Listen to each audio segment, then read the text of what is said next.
All right, all right, all right. It's another Saturday night. Therefore, it's another Saturday night Shoot the Breeze. I want to thank everyone who participated last week. Good turnout the last couple of weeks. As it was mentioned in the chat by Daily Affirmation by Pauline. Good, what's the word they use? Basically good interactions with the content that we put out last week, the discussions that we had. Hopefully we can do it again this week. We want to thank everyone who will be participating this week, who will be on the panel, who will be in the chat. Make sure you guys hit the like button for me. Share the show with your peoples. Extend those conversations into your households that we have here on the panel. And that will be wonderful for us as a people. I mean that sincerely. Let me see if my voice is coming through. Okay, yeah. So it seems like I'm being heard out there in them YouTube streets. Quickly, let me let you guys know what we have in store tonight. We're going to bring back a topic that was supposed to happen last week but didn't, the Pretendian National Anthem. We're going to ask the question, whatever happened to our heritage? Why haven't we continued a certain tradition? We're going to look at a scenario with some kids deciding who's ugly, who isn't, and ask, would their choices differ in 2025? We're going to talk about MLK said some words decades ago. It seems as if little has changed. Lastly, we're going to try to answer, how do we heal our family members engaged in self-destructive practices? So those are the topics that we have tonight. What I'm going to do right now, as you already know, I'm going to start the show officially. And on the other side, I'll introduce my panelists as well as drop Shoot the Breeze topic number one. So stay tuned. And in the meantime, again, hit the like button, share the show to your social media, invite some friends and family to listen, and we'll be right back.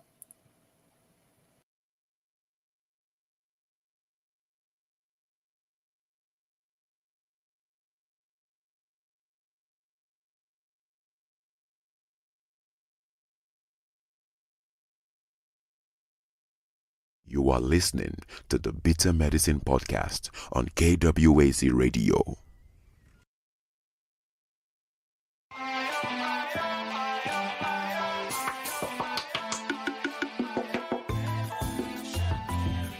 Welcome to the Bitter Medicine Podcast, where it's all about Black empowerment.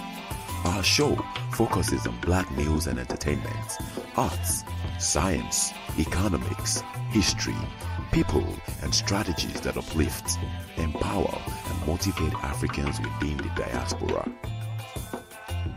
And now your host, whose favorite color is black, Goku.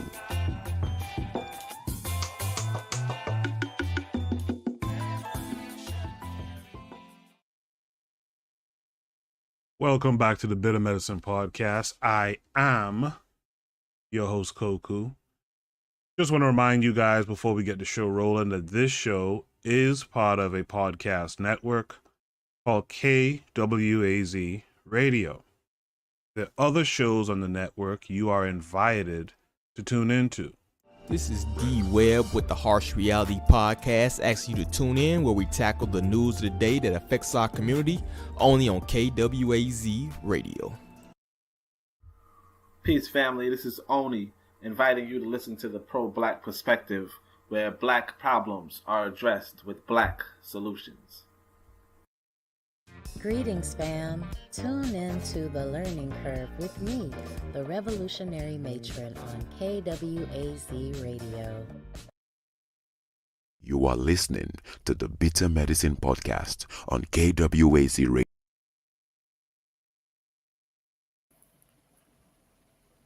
Yes, indeed. Make sure you're also tuned into the Brother Bakari BBN Network podcast. Make sure you're tuned in to the Forecast Radio with Cassandra Cheek. That's Realm in the Bush.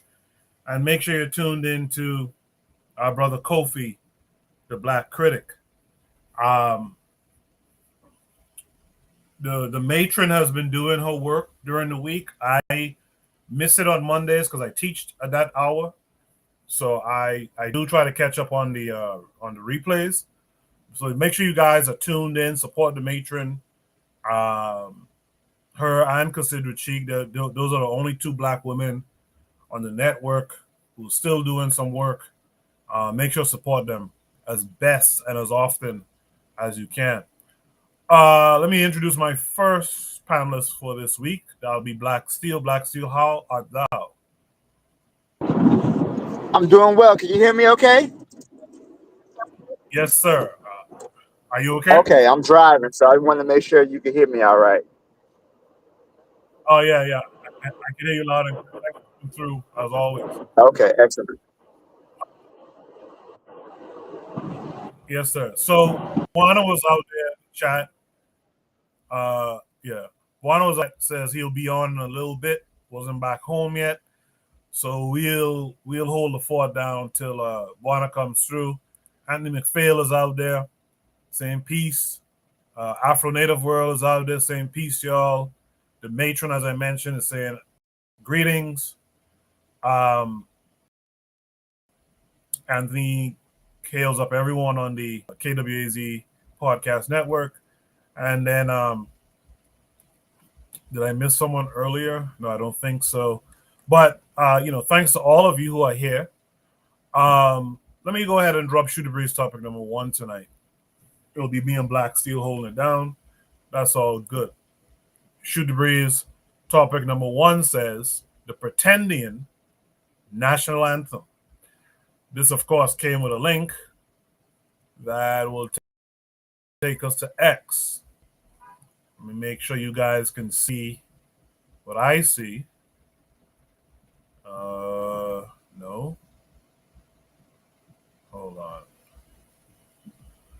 Hold on a second.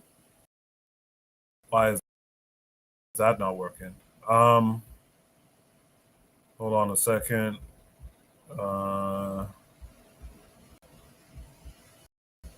That's not working. Okay, there we go. Always something. So what we're going to do is we're going to watch this tweet from Voice of Our channel. It has a caption that says, we are not Africans, we are indigenous. That's a line from the Pretendian National Anthem. And it said, and Voice of says, again, stop your Native American benefits and grants and peace. Leave us alone.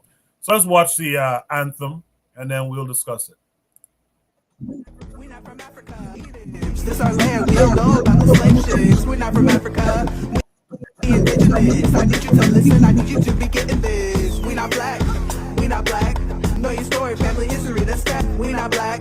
That's a curse. Let's put this curse to rest and be blessed. Yes. We indigenous, this land was our ancestors' home. What they taught us in school about slaves was wrong. It was a scare tactic. They got the children first. So we believe that this land was not ours. Divide and conquer, eugenics, terror, and fear. But we're the generation and our mission is clear. It's time to unite and get our heritage back. Like God intended, stop living in life. We're not from Africa, we are natives. This our land, we don't know about no slave ships. We're not from Africa, we indigenous. Just listen, I need you to be getting this. We're not black, we're not black.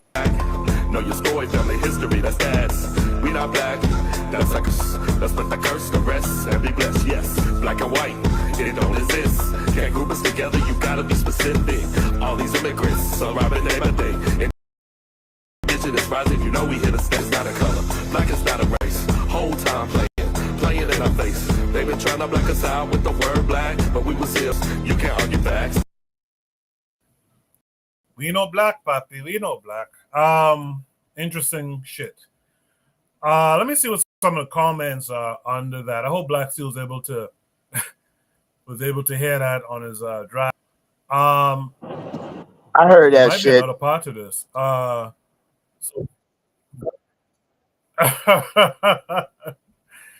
So Voices of Our Ancestors channel also posted this. It says your image of Africa is wrong. A lot of people are moving to in droves. What's stopping you from visiting the motherland? Jose, our boy Jose, actually commented on this. He said, after this madness, it's only upwards. And please tell me we can't go lower. Someone else called the Litmus Test says they want those casinos so bad. Another person, the Black Tucker Carlson, says this song is better than 99% of the music coming out of Africa. My goodness. Tommy Sotomayor apparently is commenting on this as well. He says, but they stay with Asian wigs though. LOL. Black Job Zah says she shot the video on top of Stone Mountain, a Confederate monument. Shaking my head. Yeah, this is We're not from Africa. We are native. Yeah, this is what we got going on out here. We got folks who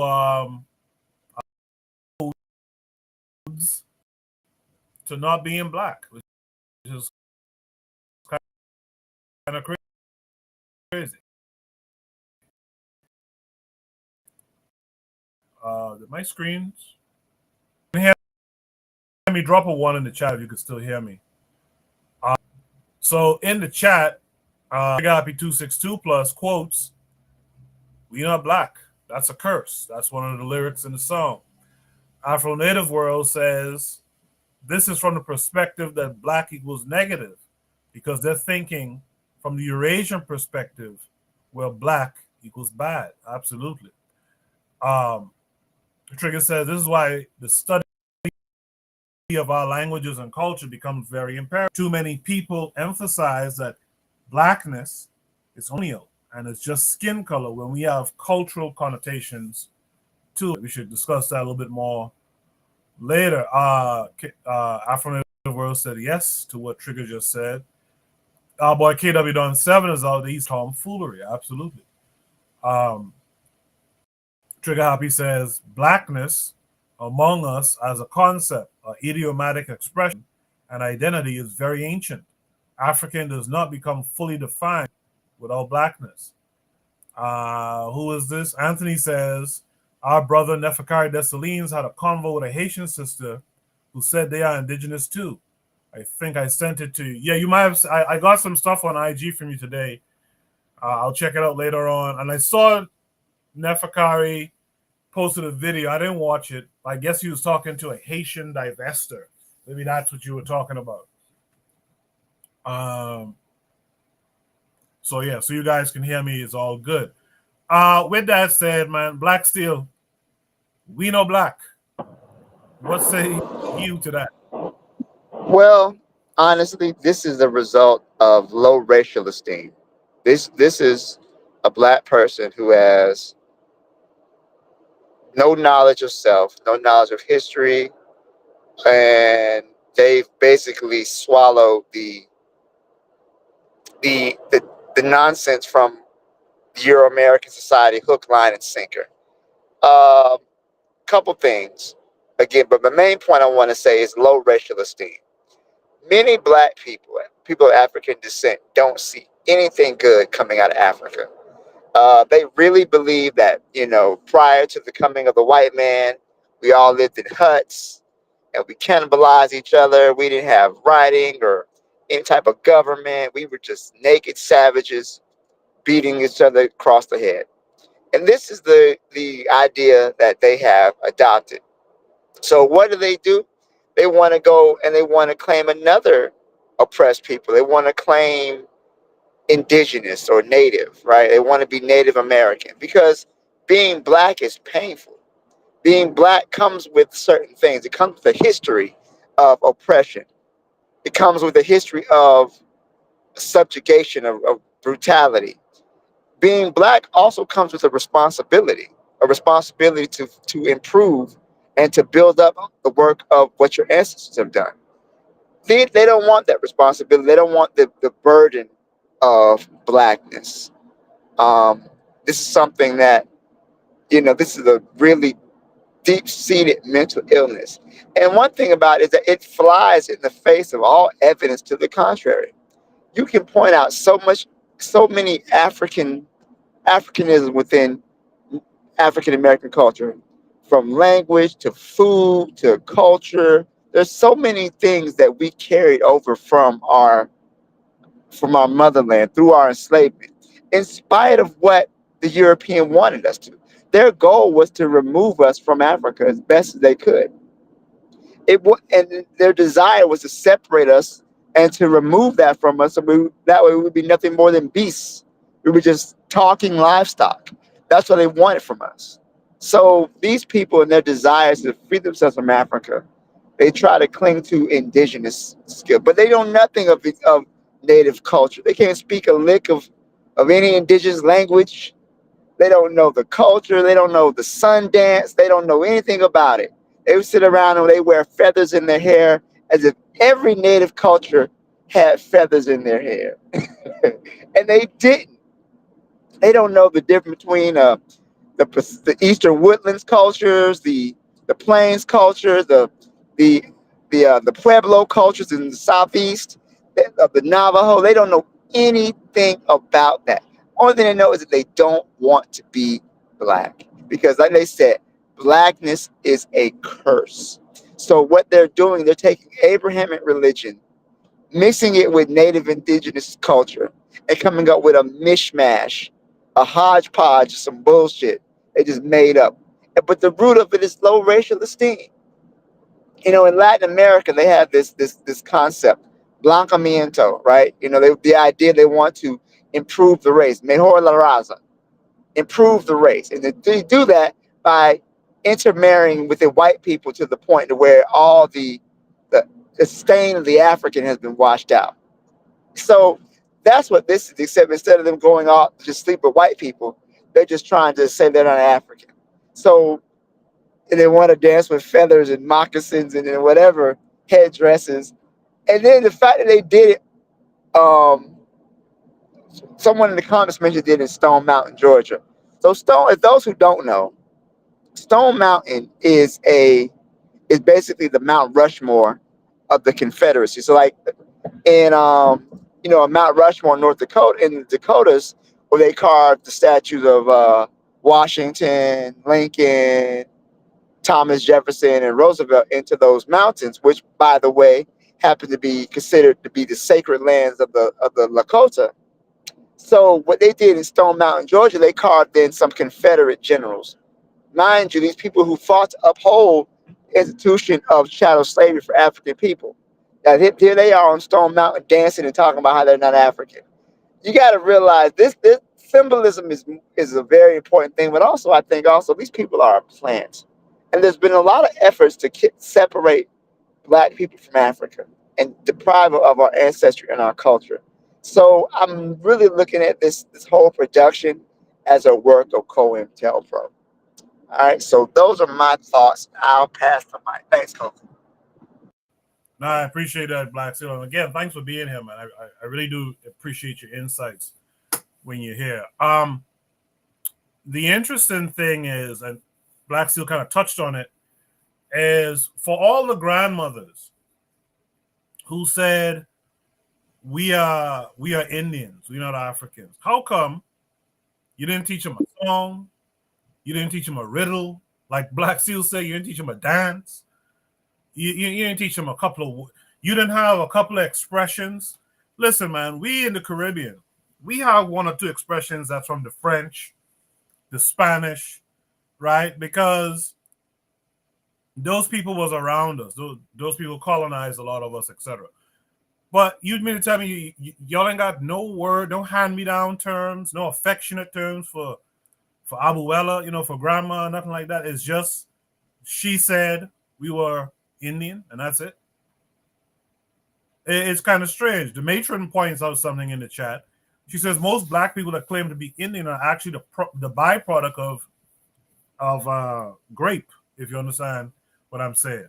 It was once illegal to accuse a white man of being the father of your child, so they claim Indian. Our dearly departed sister Dr. Francis Cress Welsing talked about that. You were tampered with by a white guy, and to kind of hide the shame, you are the product of this white man's tampering. To hide the shame of it, you claimed to be Indian because your hair or something was a little bit different. You know, it's a tough thing they got black folks on. And I have a bigger question. I got some new panelists, so I'll leave the question for a second. Actually, I'm going to ask it, and you guys could refer to it later on. But why is it, and Trigger Happy kind of mentioned this a second ago, why is it that the black folks who claim to be indigenous to America never claim to be African and say, hey, we were Africans who came to the Americas before the transatlantic slave trade, before the Ma'afa? How come no one ever does that? Everyone just wants to distance themselves from being African. It's a very interesting thing. Shout out to Brother Bakari, who's out in the chat, say peace and black African power to be in the panel. With that said, let me introduce two new panelists. That will be, first of all, is Ditso. Ditso, how are you this week? Doing well. Pura vida. Actually, I immediately hit the button as soon as I realized what we were talking about. Because obviously. Yeah. Just hold on one second, Ditso. Let me welcome in our brother Kofi. Well, every time I go to introduce Kofi, he drops off. No, I'm here. Kofi. I'm here. Yeah, Kofi. How are you this week? Doing good this week. Yeah, I had a lot to say about that video I think I did this on my last broadcast a week ago, and I have a lot to say about it. Again, it's part of if anyone knows about who Dr. Joy DeGruy is, she's a clinical psychologist and she studies in trauma, and basically it's this post-traumatic slave syndrome. So this being a part of post-traumatic slave syndrome, being grown up in North America, you being grown up saying basically that black is bad, and blacks being synonymous with being African. So a lot of these FBA, ADOS, Freeman, they like to separate from blackness from Africanity. The two are the same. So they got this thing now. They want to say that they're black, but they're not African. So this is them pretty much just running away from themselves. So this is just a byproduct. I have to be anything but black, because anytime anything in a society, you just can't be black because blackness is not worth anything. You have to be a black Republican, a black Democrat, a black homosexual, a black rich person, a black Christian, a black Muslim. You have to attach black to it. And I'm glad you have it right there. So they're even cosplaying bad. They're talking about they're black and it's a curse. They're Christians. You see the cross on the guy's neck. He's a Christian. So already they believe in the curse of Ham, and the curse of Ham never said that it was, the person was black, but curse be Canaan, and Canaan, if anyone knows anything about the Bible, if they know about the so-called particular tribes of who's black, who's Arab, whatever, Canaan is a part of our Africans, right? But Hebrew Israelites, like these fools probably, maybe Hebrew Israelites saying, well, yeah, we're Hebrew, but we're the Asiatic black man. It comes into this whole is because they don't want to be in Africa. So they see someone that's in Asia, so we get a whole Asiatic black man. That's where you get the Nation of Islam and all these African people talking about, yeah, we're the Asiatic black man, and we're the first man, and all this other nonsense saying, yeah, life started in Iraq and all this dumbness. But anyway, back to this. Basically, they're even cosplaying wrong. So he's a Christian saying it's a curse. So basically, these guys are Christians. I don't know any Native Americans was Christians. I don't know Sitting Bull was Christian. I don't know anybody of these original Native Americans that were Christian. These are colonized religions, but they're wearing that. So she looking like she just came out of a Little Kim Minaj video with blonde hair. I don't know any Native Americans that got blonde hair. The stupid trick put feathers in her hair, and all of a sudden she's a native. And then you go to other clip. She's sitting down, got spandex on, she got boots on, look, yeah, right there, looking like she's an extra from Moulin Rouge. Like what is this? You can't even cosplay as a Native American, right? You can't even cosplay as a Native American, right? And she has a cross around her neck. And a part of me was like, maybe is this a parody? Is this a joke? Or are they shooting for SNL skit or something like that? Because this is too ridiculous to be taken seriously, right? But this is all a part of post-traumatic slave syndrome and people who don't know themselves. And she's just, oh wow, this video was extremely infuriating to me because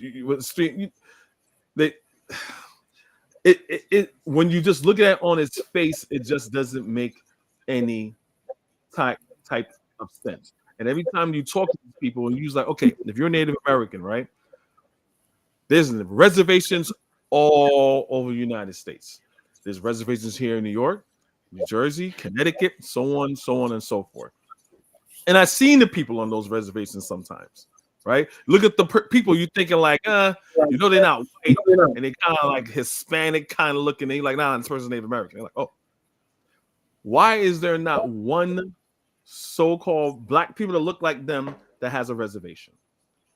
And then they're going to tell you, well, oh, the white man this and the white man that, and these people on the reservations that we call Indians right now are fake. So show me the history of white people kicking out black people that look like you. They took your land. And these new other people that came out of nowhere, and they put them on those reservations. Which makes no sense to me because the white man's giving you land is not his land. So he doesn't really care who he gives the land to. It's not his land. But let's just go with your narrative saying that, okay, this is your land. He gave it to some other people who wasn't originally their land. Show me that history. They cannot show you that history. Then they go talking about the Seminoles, which is in Florida, Louisiana, and those places. Yeah, we're the original Seminoles. No, they'll say that we're the original Seminoles. No, you're not. The Seminoles are just people, and we did that on my channel, on my show, when we talk about the real FBAs, foundational Bahamian Americans. So you had people that was from the Bahamas, the Caribbean, as well as African Americans, right, fleeing chattel slavery and linking up the Seminoles, having the same common enemies of Europeans, linking up those Seminoles, and they became a part of the tribe of those Seminole tribes, as well as other tribes in North America. But again, the self-hate is so embedded in them, they feel like, oh, now I always been here. I don't want to cling on to my African lineage because that's nothing to be proud of. So I'm going to cling on to my Native American lineage. And I've seen these FBA ADOS people do that. They will say, well, no, my great-great-grandmother, she's Native American. Da, da, da, da. I'm like, all right, fine, respect to that. I get that. But you cannot say you were always here. A branch of your family, a couple generations down, was always here. You can't say you was always here in totality. Then they look like me, like I just sprouted a third head. Like, huh? Like, what are you talking about? That make no sense. You know, it's not like person like me. Even again, when I did my show about FBA and delineation, and we were going through FBA and they're saying they're Native American, I said, as a Guyanese person, when I had Black Americans saying that, to me, it just made sense because I got Indians in my family, right? Married into it. We will never say, I will never say, yes, I'm Indian. I will never, no one will ever say that. No, it's Indian in my family. But as I got older and I'm asking them fundamental questions, I'm like, oh, so you're Indian, understand the whole, how Native tribes set up in America. Oh, who are you? I'm Cherokee. Oh, so your grandmother's Cherokee. Oh, so what? She's on a reservation. What reservation you guys are in? Where in the country? Crickets. They can't even answer that. I'm like, why they can never answer these fundamental questions? And all these Negroes celebrate Thanksgiving. All of them celebrate Thanksgiving. I work with a Native American. I even mentioned that on my page on YouTube. I'm like, wait, y'all are wobbles and you all this and all that, and then come around Thanksgiving, you playing Shirley on Shirley Caesar, say I got greens, beans, potatoes, and they all rocking with it. Yeah, name it, and they all having fun and everything. I'm like, aren't y'all niggas supposed to be Native American? I don't understand this. And then the day after Thanksgiving, after Black Friday, yeah, feathers up. I'm like, this is nonsense. You guys don't even believe that. Again, when I work with a Native American, and everyone worked, if anyone worked in corporate America or anything like that, you have the department will have like potlucks, and okay, this department will cook that department will cook that, and we all come together, in a workspace or whatever, and in the cafeteria, and everyone does the whole thing. This year we didn't do it because we had this woman. She was from Nevada, and she was an actual Native American. We were the only department that didn't participate in it because it was offensive to her, obviously. But it's not offensive to y'all niggas, and y'all supposed to be the real Native Americans, but y'all celebrating Thanksgiving. It doesn't make any sense. And I'll land my plane with this story. There's a quick story here about me. When I was on my channel, I was talking about understanding the dynamic of Black Americans saying they're Native American. But on my channel, I say, hey, look, I was not saying I was rich or whatever, but in Guyana, I was kind of good off. I had a nanny. Both of my parents were police officers, right? I have a nanny. She was Amerindian. Before you don't know who Amerindian is, she's a Native American of Guyana. I have pictures of her, right? Of her holding my sister and me by her side. She was our nanny. You could clearly see she is not a Black woman, right? And I also showed a picture of her now. She's like in her 60s now, still in Guyana, right? And I showed so we understand. No one is trying to see the dynamic in Trinidad and in Guyana is different. No Black person is trying to be Indian. No Indian is trying to be Black. No Chinese trying to be Indian. It's not like that. Everyone know who they are, and that's it. No one's trying to be that. But here in America, the dynamic's different. So when you come to this country, it takes you a while to figure it out. Like, nah, these people have no relation or anything like that. They're just doing it out of self-hate because being Black is just not good enough. We have to be Black and something else. So I'll land my plane right there. Thank you. Well done, Kofi. I like that response. I have a follow-up question to something you said, and I'll ask it to everyone afterwards. But Bakari is out there. He said, LOL, feathers up. Sister Raw is out there. Shout out to Sister Raw. Before I go to Ditso, though, we put this comment up here first. And then what I want to do, I want to play that video again. I know it might be cringe to a lot of us, but I want everyone to still be on the same page as to what we're talking about. So I'm going to play it one more time. We're not from Africa, we are natives. This our land, we all know about the slave ships. We're not from Africa, we indigenous. I need you to listen, I need you to be getting this. We not black, we not black. Know your story, family history, the stats. We not black, that's a curse. Let's put this curse to rest and be blessed. Yes, we indigenous, this land was our ancestors' home. What they taught us in school about slaves was wrong. It was a scare tactic, they got the children first. So we believe that this land was not ours. Divide and conquer, eugenics, terror and fear. But we're the generation and our mission is clear. It's time to unite and get our heritage back.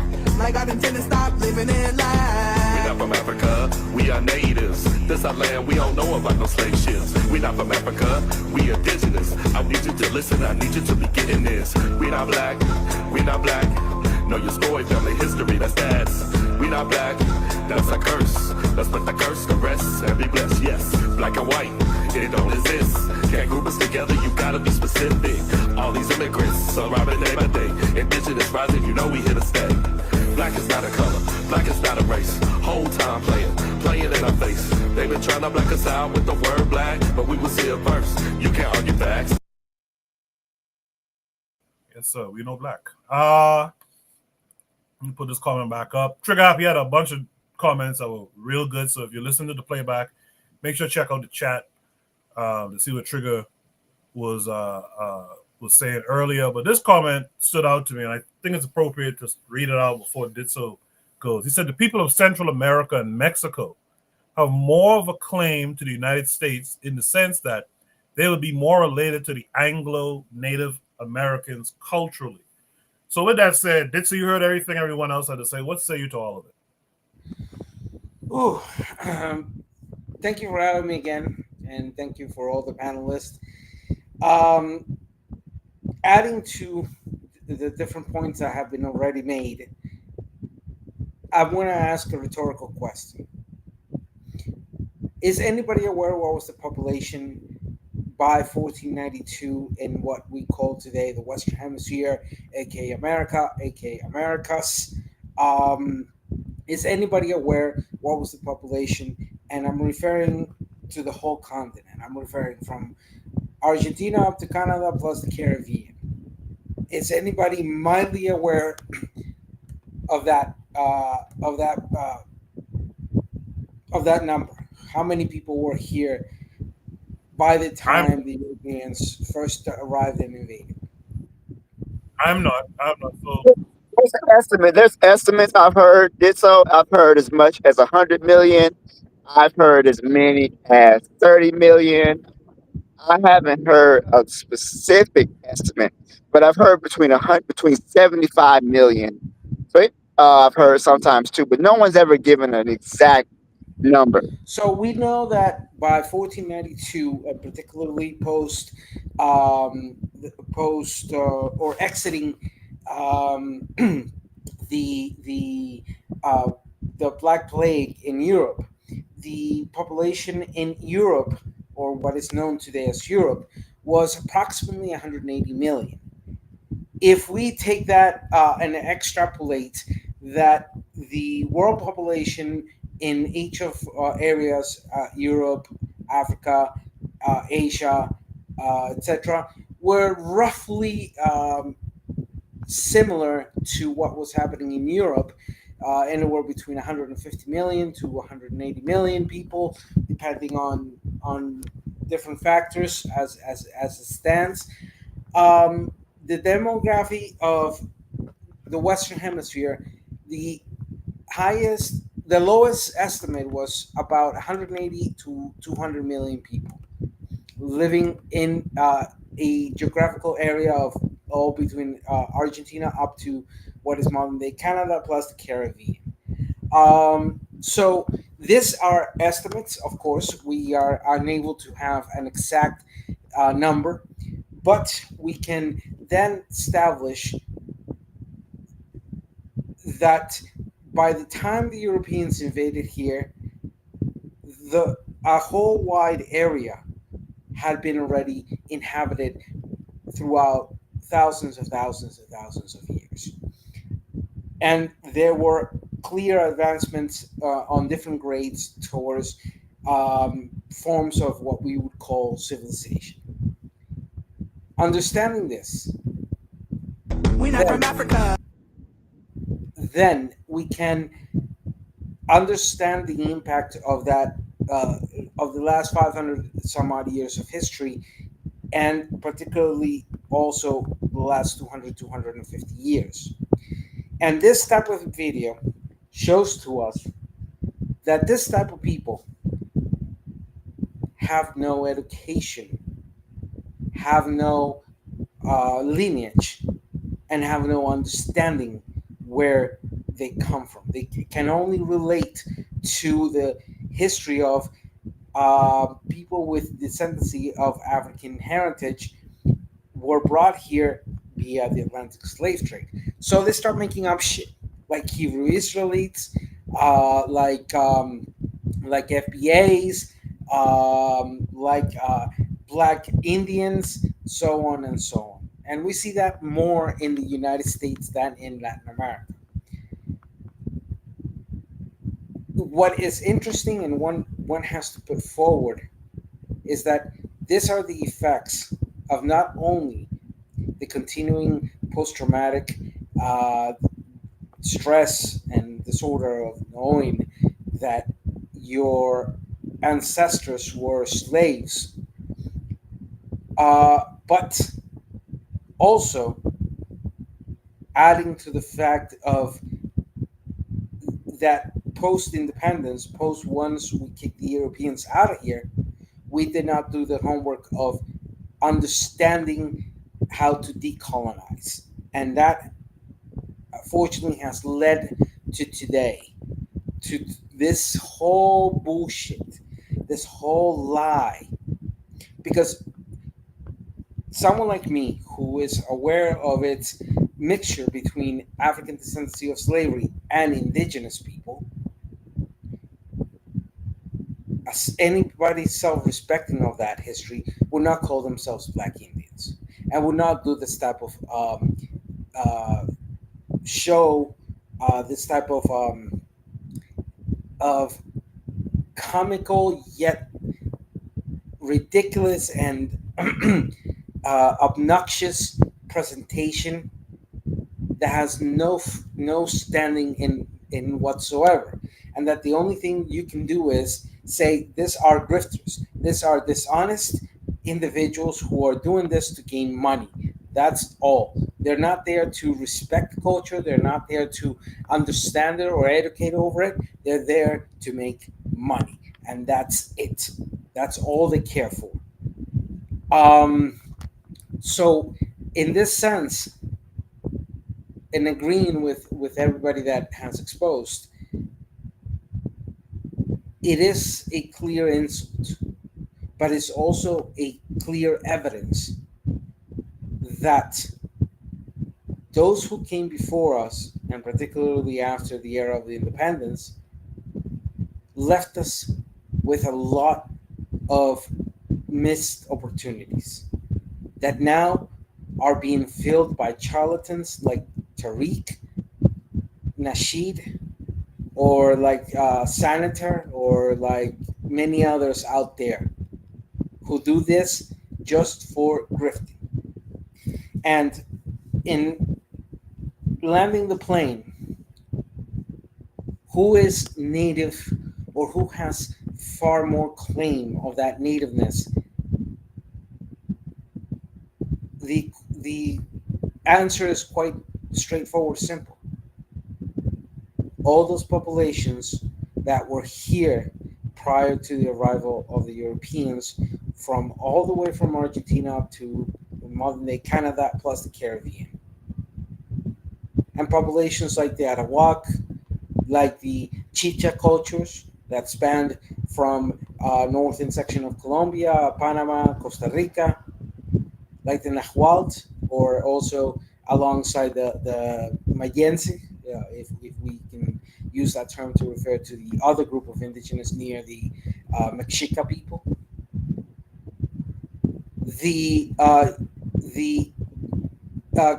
Quilanangos, who were evolved into the Arawak people. And it wasn't just one type of Arawak. There were different groups of Arawak. The Arawak of the South Caribbean were different from the Arawak of the northern section of the Caribbean, or what we call today the Caribbean. From the populations of the Incas and the Lemperas in midsection of South America,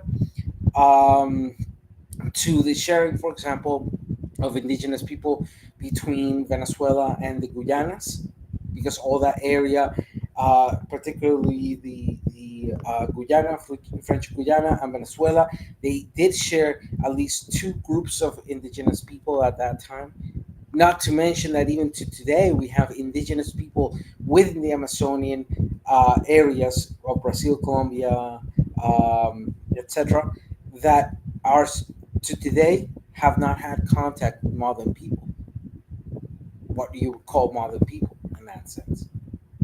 Not to mention the Easter Island, for example, off the coast of Chile.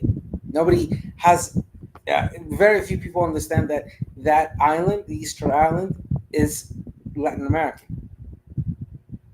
Its control is under Chile. So, landing this plane, the problem is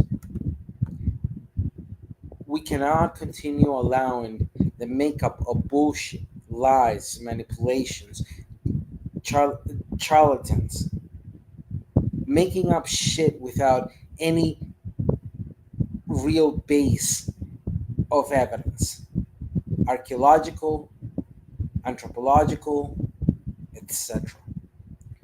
And anybody who is now calling themselves Black Indians, the only people who are Indians are the ones who are in a country whose exonym is India. whose people call it Hindustan or Farat in that sense, which in other people would call it India. That's the only Indians, and even then, what is an Indian? You have hundreds of different ethnic groups within that same old country. Not to mention Pakistan, which shares a lot of elements into that. So there are no Indians here in the Western Hemisphere because Columbus never arrived to what he wanted to arrive to, which was India. There's no such thing as Indians here. There are thousands of different populations with their own specific names. Some share linguistics amongst each other, some share cultural structures and elements amongst each others, and some don't. But that's because this whole area, this whole continent we call today Western Hemisphere, aka America, was populated. So, in short and concise way, thank you for your patience, but we cannot continue allowing this bullshit. I appreciate that. So do me a favor. You got a lot of rumbling in your background. We were able to hear you, but it's just, it's soft now. Okay, yeah, it was a lot of rumbling going on. So, but thanks for that, did so. Real quick, let me just read some stuff from the chat before I introduce my other panelists. Cheryl is out there. Cheryl says people who don't understand America's history will always say they are not African or they're not pure African because we've been in America for 400 years. The matron tells everyone, hit the like button. I appreciate that, matron. You guys make sure hit the like button. Yep. Cheryl goes on to say, but history says if you were part of the 13 colonies or the slave South, chances are you are 100% African. The intense mixing of blacks and whites didn't start till civil rights era. I like this comment here from Sister Raw. She says, our ancestors walked to and from on the motherland, one place to another. We were all over this planet, and our ancestors settled wherever the land was fertile. Do you understand? I think that's a good point. I'd like to hear you guys talk about that in a minute. But let me bring in my other panelists right now. First off is Buana. Buana, how are you this week? Coco, can you hear me? Loud and clear. Oh, so that's so good, man. I'm so glad. I'm so happy to have the ability to get on. Yeah, this was an interesting clip that you played by Vito Black. What I would say to this video is Black people need to give themselves a chance. They need to, we have an educational deficit within our community. And the educational deficit is so vast that when we see clips like this, it kind of brings a tear to your eye, because there have been big discussions and debates on the African and their contributions to the Western world. And seeing this video and them referring to Blackness as a curse, I could only know the levels of misinformation that you would have had to go through even to get to this clip itself. This man is wearing tassels. By the way, this is hilarious. He's wearing tassels, even though he's wearing a cross. And most of the things he got, it probably would say made in China. I gotta laugh. Made in China or made somewhere in Thailand or Philippines. Look at his glasses and stuff like that. He's a Native American. You a Native American, but everything that you representing, everything you would have purchased at some European shop. Don't even Native Americans wear their own clothing. Why you wearing Native American shoes and clothes to keep you warm? Buffalo skins. Why you repping that? Why does the only idea of being a Native American is you having feathers on your head? I mean, it's so sad, but I would say that the black man and the black man on the West need to get a better understanding of their contributions that they would have brought with them to the Western world. They don't really know. And even the white Americans benefit from it. For instance, and this is simple. People say okay. You know, we talk and we say okay every day. Okay, that's okay. Do you know that okay is an American word? Do you know that okay is a derivative of woke? That was brought from some West Africa. Oh wow, we say wow, wow. Do you know that that's another American word? Uh-huh, uh-huh, uh-huh. Don't, that's not American. Or daddy. It's so sad. It's so sad that even, and we just on linguistics, but we ain't gonna get into the myriad of different things that the African mind would have brought with them from West Africa to the Americas. But these people go to black as a curse. Why don't your slave master believe that? Because he don't believe that at all. In fact, the African mind was a great benefit to him in bringing them from Africa to the Western world. Do you know many diseases the Africans had been able to solve, and but for them not bringing the African here, the white man would have been decimated with diseases, or just on a disease level, you know. But black is a curse. Oh goodness, man! It's so, like I say, black people need to give themselves a chance. They need to spend an hour a day just doing some review. See, if you're in the Caribbean, you are limited on the information you get. Not so much now because of the internet, because of the web. But in America, you have all the books of the universe, all the books of the world. You could go into any library and spend some time investing in understanding yourself, really trying to understand yourself and where you come from and the things that would have contributed to making the place that you currently reside in, the country that it is right now. Then you wouldn't have to resort to these kinds of schemes and plans. There would be a greater purpose to your life than just we not black. It's so stupid. But I understand you don't have to associate yourself with a color, but to be black is also to be African, which is another diss in itself. I don't know if these people are trying to say that. But I just would say that black people need to give themselves a chance before they throw out the baby with the bathwater. These people look like they from the Congo or Nigeria. Talking about they know. Do you know how ridiculous this looks? You know, but you know, bless their hearts, man. You know, I would only say give themselves a chance. Give yourself a chance. You know what I mean? Being an African person may not help, may not hurt. Try it one day. Try it on for a little bit, for maybe one day or a week or something like that. It may not be as painful as you might think it is. You know, but I'll leave it there, Koku, to just let the other brothers rock out, bro. Yeah, no problem, man. Let's I welcome got in our a quick brother question. Anthony.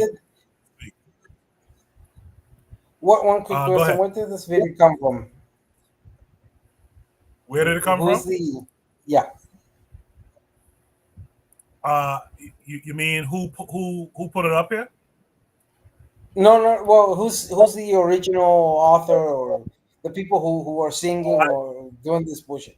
I don't know. I saw it on Twitter, and I thought it would be an interesting conversation. Brought it up. I didn't do any research into who they are. All right, cool. Just asking. Anthony, how are you this week?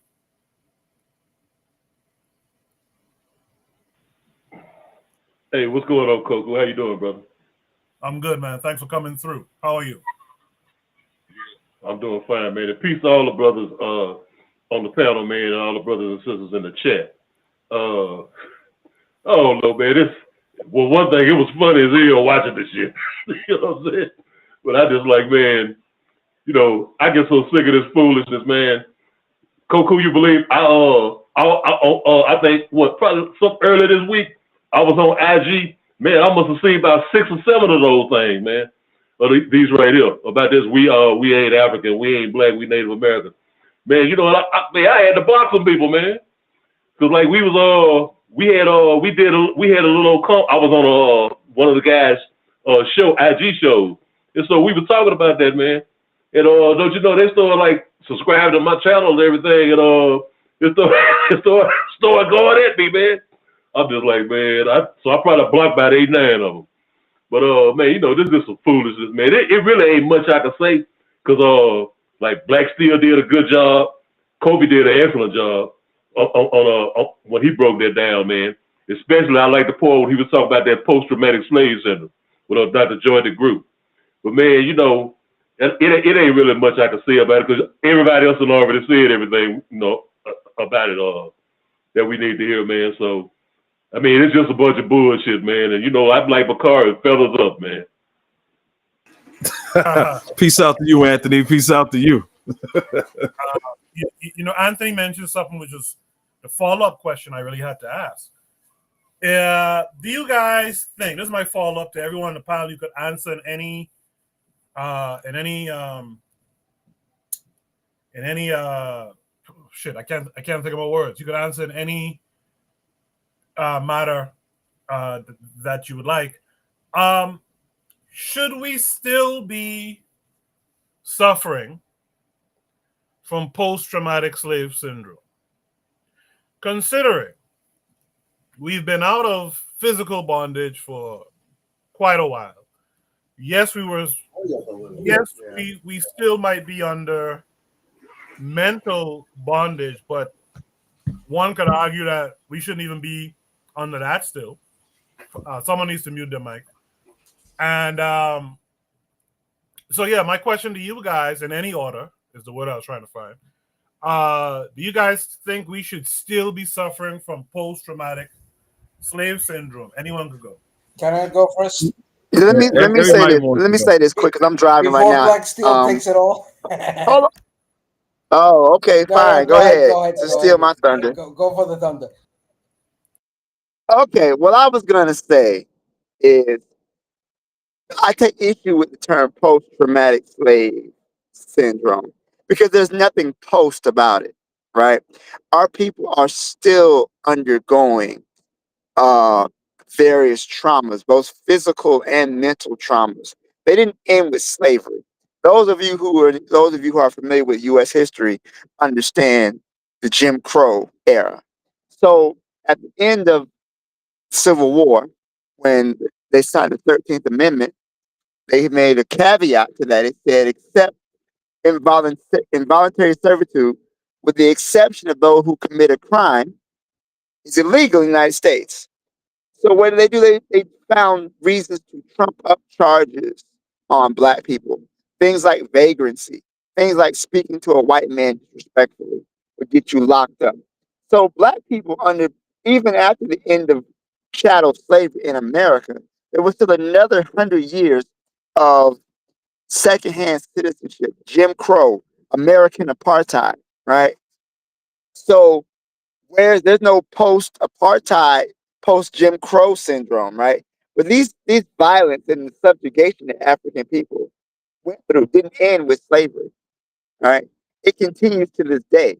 Whenever you turn on your TV, you can see a Black man brutalized by the police in the middle of the street. That is traumatic.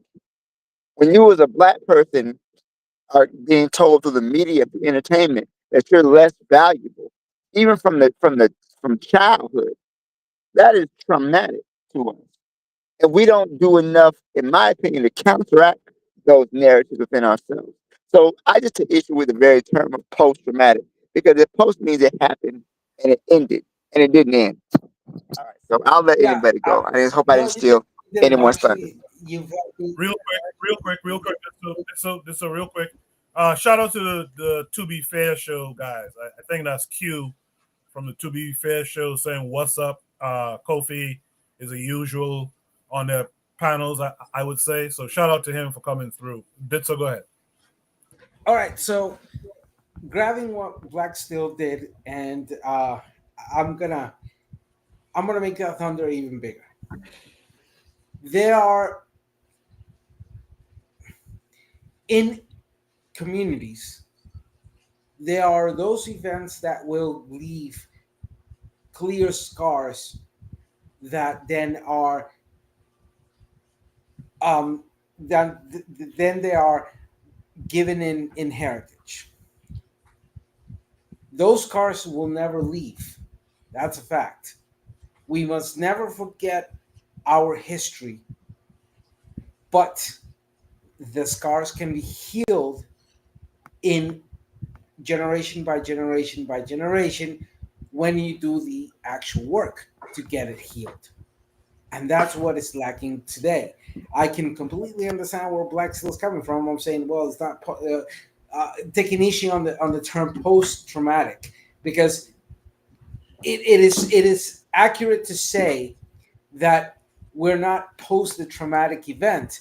We have continuously enabled uh, that traumatic situation to continue. So let's be frank on this sense. Like I said on the point of introduction, today, those who we are here, we are having the obligation to handle the right, the wrong, the idiocy, and the geniusy of those who came before us and were trying to make ends meet and trying to figure out what this identity meant. And this goes back at least in modern day 250 years. And adding 300 years, the 500 years of the invasion of the Europeans. So if we look at how this has been developing, and here is a criticism towards US citizens. Let's look at some basic I've always said, and I'm going to go back to that point. You are not the only Americans in this world.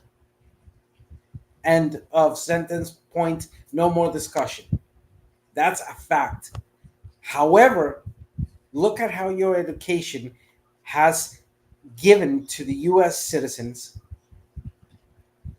that notion that they're the only Americans in the world. Let's start with that.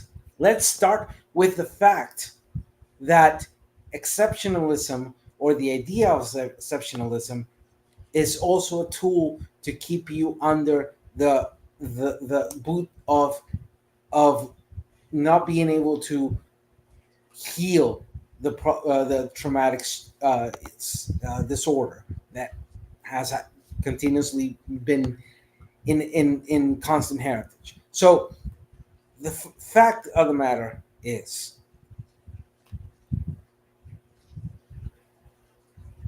traumatic events are not ever to be forgotten, but are to be healed.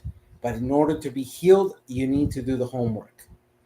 And that there, in the last 250 years since we became independent from the Europeans, Spaniards, British, French, whichever,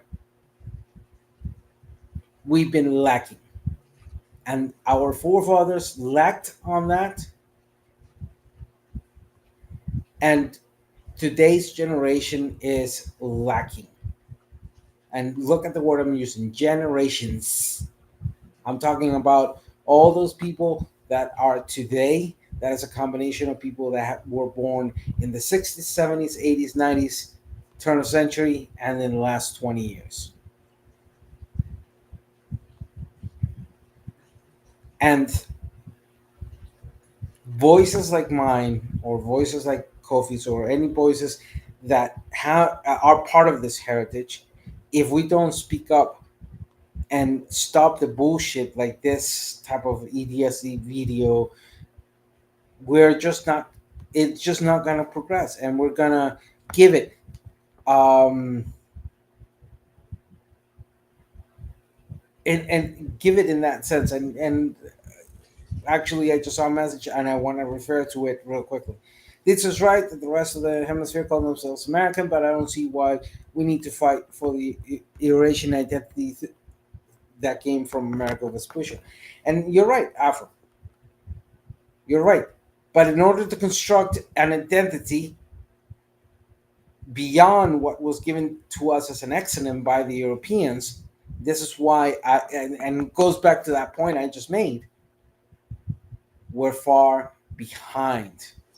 Because at the moment we kicked the Europeans out and we became independent nations 200 to 250 years ago, that on that moment it should have kick-started. And look what I'm about to say. Tupac, one of the Tupacs in Bolivia, I forgot his name right now. I'll have to re-look it up. One of his suggestions was we have to kick out the Christians. And I don't entirely disagree with him. At the moment we have become independent from Europeans, we have to purify those things that contaminated and confused identities. And one of them was Christianity.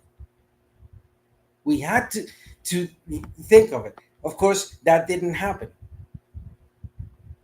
We had to kick out the Islamics and the Jews.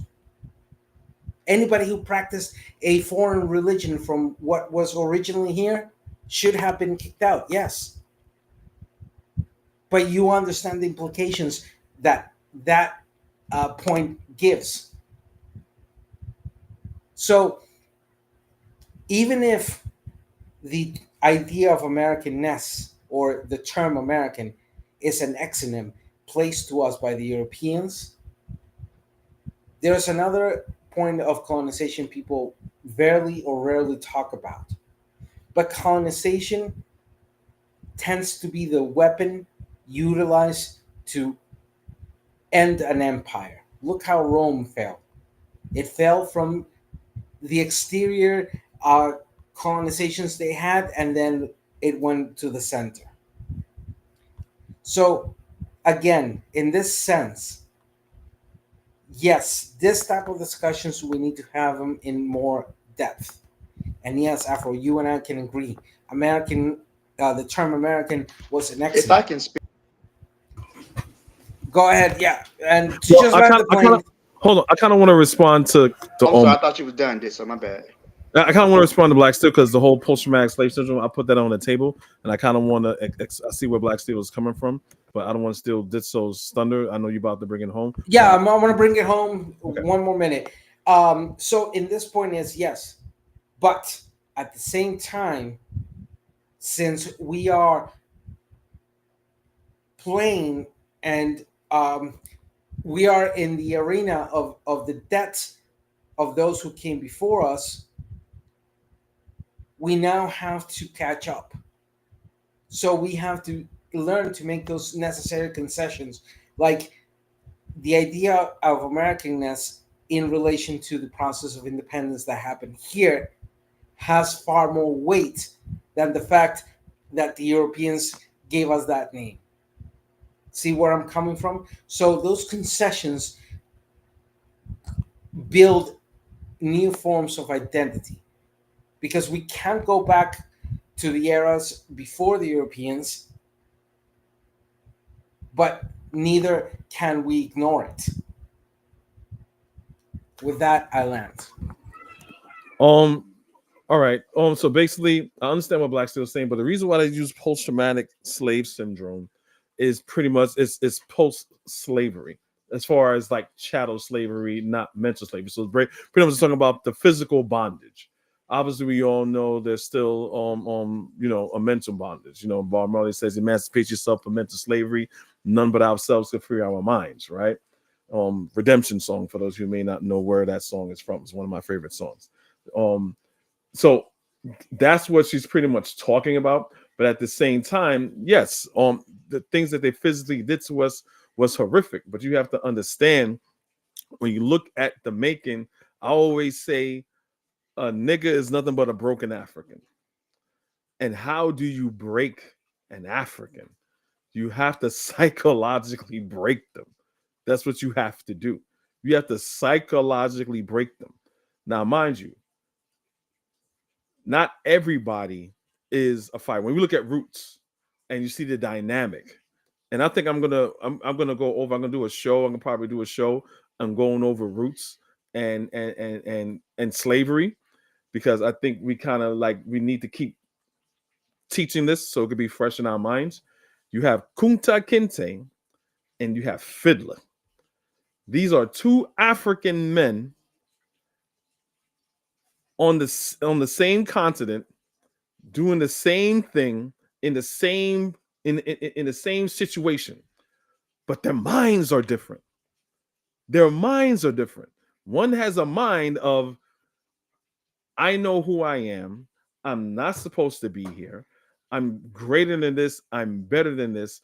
They calling me Toby when my name is Kunta. They telling me this. All Fiddler calling him Guinea Man and all this other stuff. And those are the dynamic of these people. You have another person that's like, hey, look, I've been here 2-3 generations. No one wants to hear that African stuff. Nigga, you here just like me. I don't want to hear about you was a king, you were a queen, you were a teacher, you were a statesman. I don't want to hear none of that. You here just like me. No. All right. Later on tonight, you can tell me around the campfire about how you was great. These are the two people that are living together, right? So it's more, I'm saying this to say it's psychological, because no one's gonna tell me that the mentality, the majority of the mentality of all of the slaves that came off the ship, like 2-3 generations in the Americas, is the same mentality as that African that just got off the ship. No way you're going to convince me of that. No way you're going to convince me of that. Even your Denmark VZs and your Nat Turners and all these other people, yes, they know who they were, but they don't have that. They have that fight within them, knowing that I'm a man just like you, and what you're doing is wrong, versus someone that is like, know of what real freedom is, right? They have a home that they know that they have to go to, So I'm just want to say when it comes to post-traumatic slave syndrome, it doesn't say that we're just emancipated as a whole. It just means that we're just physically emancipated. But the hard part is the physical emancipation. So I will still use post-traumatic slave syndrome because there's still residuals of slavery that we're still dealing with. And I'll end it there. If there's any last thoughts, because we've been on this for quite a bit. If there's any last thoughts, just keep them brief, keep them like to a minute, and then we'll move on to the next topic. But Black Sea, one quick thought is that these people are generally ignorant, not just of Africa, but of Native American people as well. And Native Americans have picked up like the image of what they call the noble savage, right? And Black people were never gifted this image of a noble savage.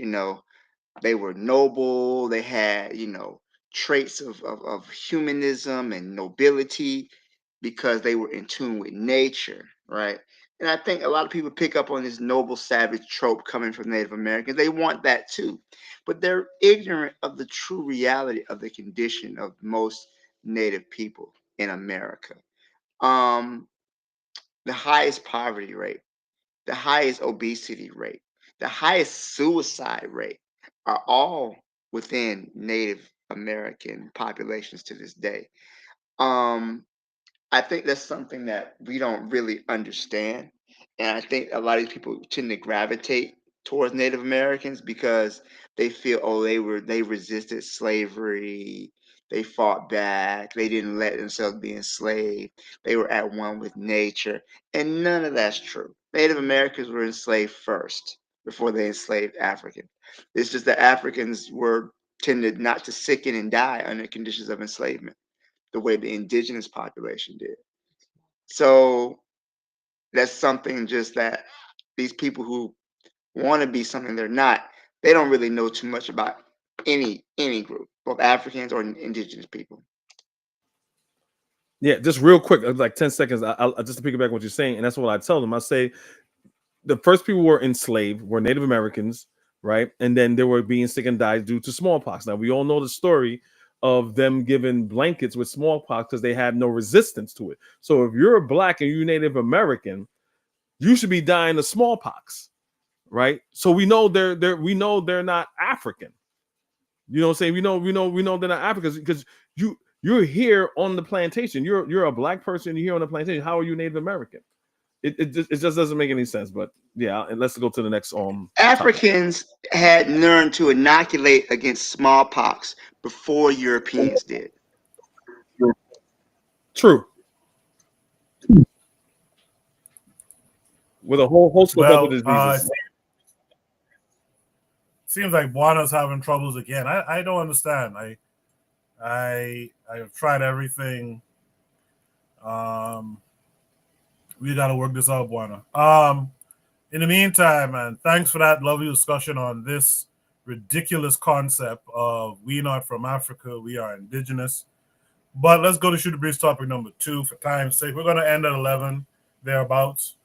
So let's just move on to another topic. Shoot the Breeze topic number 2 says, whatever happened to our heritage?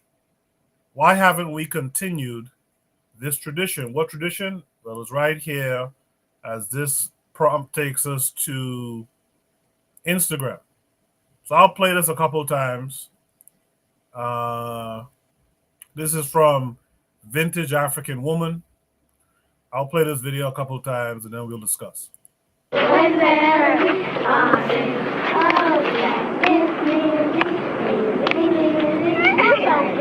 How you go first? No, you.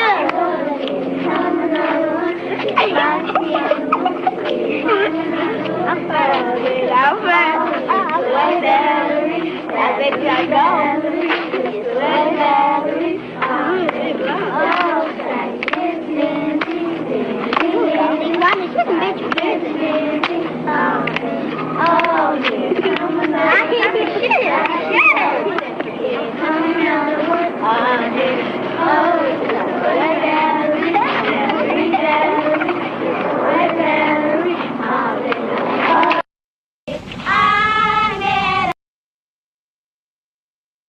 I think we get the gist of it. So what happened to this type of thing in our communities? When I was growing up back home, you would see young kids, girls especially, playing Tweely and stuff like that all the time. And I got to be honest, in America, I don't think I even really see it.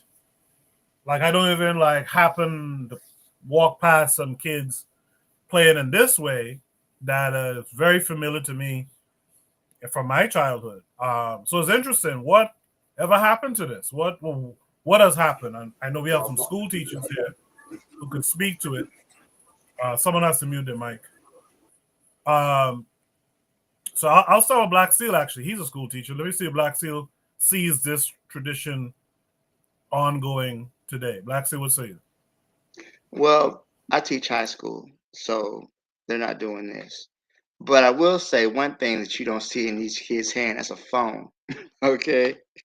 So one thing is that when you get with younger kids, they still do play games like this. We're talking about elementary school, first, sixth, third grade. That's this. They still do play games like this. But the thing is, most of the kids nowadays their heads are in their phones. TikTok, Instagram, Snapchat. That's what they're on.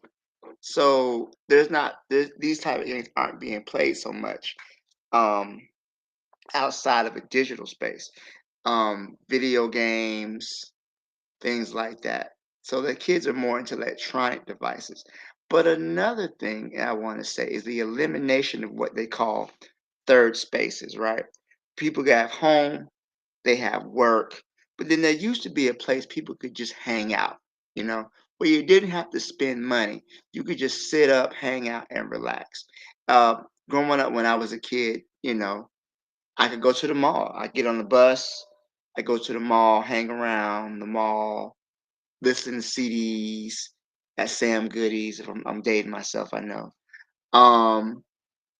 That's not the case for young people anymore. Go to the playground and play. Parents are scared to let their kids go to the playground. Parents are scared to let their kids out of their sight because you got mass shootings, you got pedophile. And I think a lot of that is over exaggerated. I don't think it's as prevalent as we like to think it is. But people are scared to let their kids out of their sight. So just them accumulating in a playground and playing games like that, parents don't want to do that. You stay home and play with your iPad. You stay home, you play with your phone. You stay home and play on your PlayStation with your friends from school. They feel that's safer. So because of that, you're going to see between technology and the elimination of third spaces, you're going to see a lot less of this behavior. I appreciate it, Black Steel. The matron, by the way, Cheryl called it as soon as you were talking. She said it's what happened, iPhones, game consoles. The matron added that innocence has been lost to technology. Lastly, Cheryl says the school got the kids learning on the damn tablets. LOL. Of course, I have a follow up to all this, but let me hear from everyone first. Anthony, what say you to this? Yeah, man. Hey, yeah, that takes me back a long time ago, man. I'm like Blake Steel. I'm revealing my age, but I can remember. Hey, man, let me start off saying this. Now, Koku probably up in New York City on the East Coast. Y'all probably don't see as much of that like it was at one time. But see, down here, especially like here in what they call the Deep South, especially like where I'm at, I see it all the time. I mean, the children still do that after school. I mean, you don't see it not as much as you used to, but I'm saying, but like some parents still teach their children that. You know, a lot of times they do it to keep them from getting involved in other stuff. They say, well, we used to play these games. But like growing up, man, I seen it. It was every day after school. Like my female cousin, them will come out. When they get out of school, go and change clothes, they take care of their work. They'll go out there with their friends next door, out there in the street, and they get their chalk and draw them numbers on the ground, and get to doing them little hand clap dances and all them little dances. I think I can remember they had one called Miss Mary Mac. You know what I'm saying?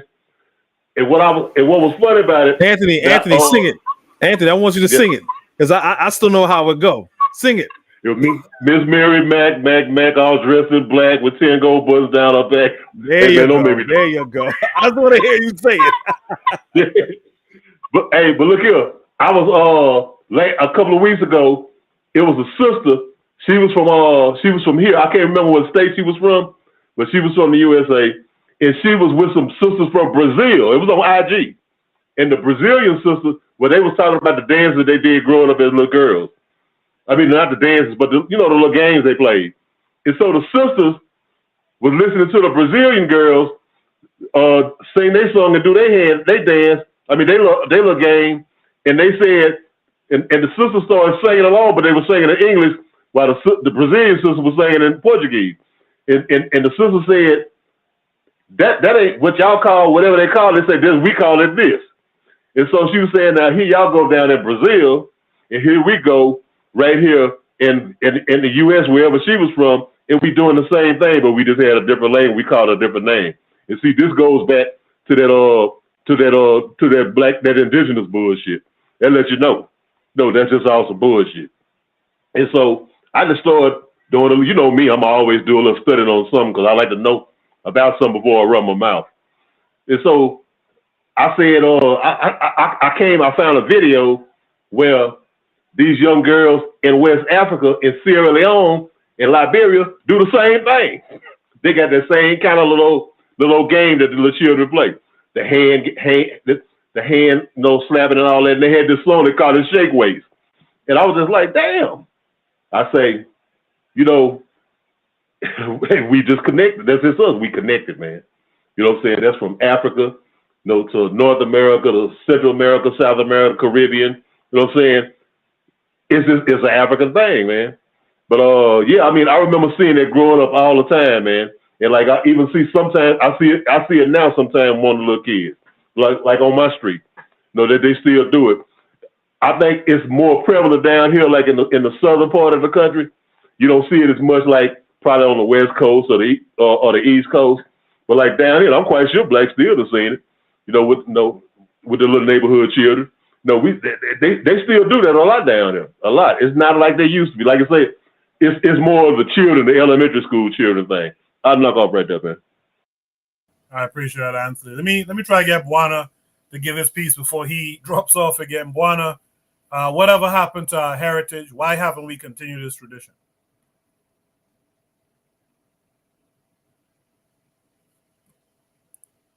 It looked like Bwana still having trouble there. Okay. All right. Let me see who's here. Ditso. Let me hear from you. Do you see children in your neck of the woods still playing these types of games and mind the rumble in the background? Is the rumble good or bad right now? I mean, we can hear you. It's just present. That's all. Well, go ahead. Okay, so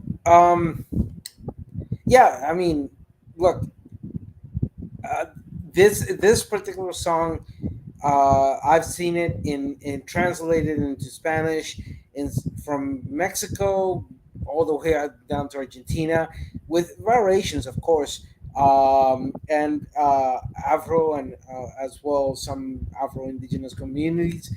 I've heard it in many ways, and particularly in this same era and period. So, what I want to say on this is something very simple. Traditions die. Why do they die? Because, like somebody said, with new technologies comes new ways of expressing uh, different things. So, I would say that one of the main reasons why we've seen such a change on traditions and practices, especially on Afro descendancy communities, um, it has to also do with the relation in to the overall nation in that sense. And if we look at just specifically United States, um, it also has to do with how new parents transmit that heritage. So from generation to generation, things change, and at that process of changing, this type of expressions die off.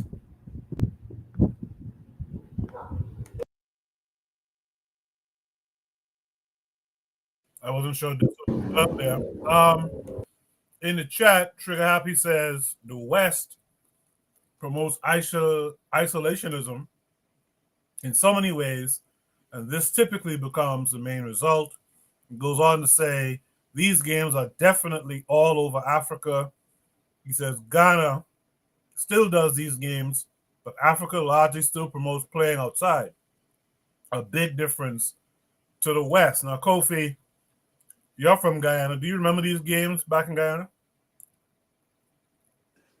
Well, this is where my fellow Guyanese people say Isaiah, I ain't no Guyanese, you ain't no Guyanese, because I've been here since I was like 4.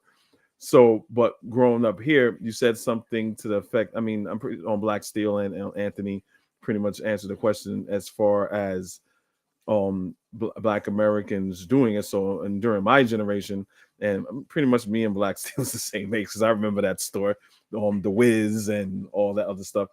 We were playing those games. We did hopscotch. We did all those things. We did all those things. So it is something that we did do. But what I'm going to do right now, I'm looking at them right now. I have my sons with me, right? And they're 15 and 16. And 16, 17. So I don't know if you can hear them. So I don't know, because I'm not a school teacher. My wife is in the next room. So, she probably might answer, but, she's doing something else. Do you guys ever seen like the girls? Because when I was growing up, the girls were playing that Miss Mary Mac, they're all dressed in black, and they clapping their hands and they doing that. They play those little games, with the jump rope and double dutch. I saw all that. When you guys, because they're both in high school right now, but when you guys were like in elementary school and junior high school, did you see girls playing those games, those hand games? Yeah, but I don't know about the hand games. No, the hand games, yeah. Well, I don't know if you can hear them. Yeah, the hand games, yeah. If you like, especially there was actually clubs for them too. If you like played them. I do see the hopscotch at the playground though. I see those at the playground. Yeah, you still see it around. Back in my days when I used to go to middle school, yeah, it was around. And then another thing, let me ask Black Steel. And nowadays, I don't even know, because when I was growing up, we didn't have cell phones. So in school, they take your cell phones. You're not allowed to have your cell phones. You cannot have your cell phones out. So I think in school, they're kind of I don't like to use this word, forced to find another ways of playing. But after school, I think the question should be after school. If you go to the playground after school and during the summer, are you still seeing children engage in these games? And I would say no. Because again, like you said, they got their phone, they got technology, they got TikTok, they got WhatsApp, they got IG, they have all these other things. They have Roblox, they have all these other apps that they have where they don't have to leave the house at all. They can have fun right there, that's in the palm of their hand. So the question is, are like me when I was growing up, if I'm in the house too long, I was like, you've been in the house all day, go outside. And she would take this back and then when I had my Nintendo, she would say, no, go outside. You've been in the house all day, and your parents would kick you outside and have to play in the yard and kick rocks, something. I don't know, but I can't just be inside playing Super Mario Brothers and The Legend of Zelda all day. I'm forced to play outside, play basketball or call one of my friends or go down the block, until the street lights come on, then you come back in.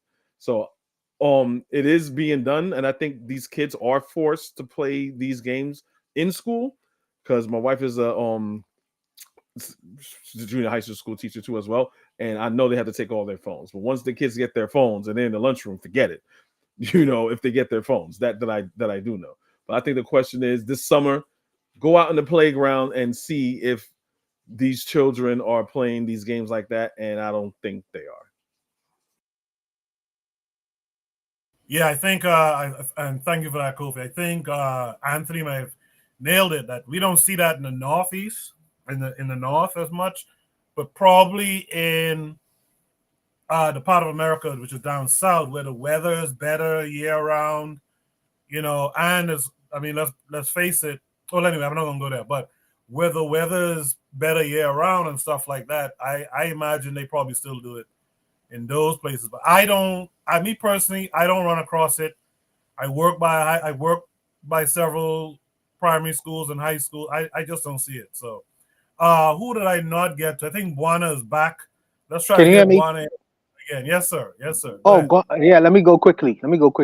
Yeah, there is some continuity of African culture just by this live podcast tonight.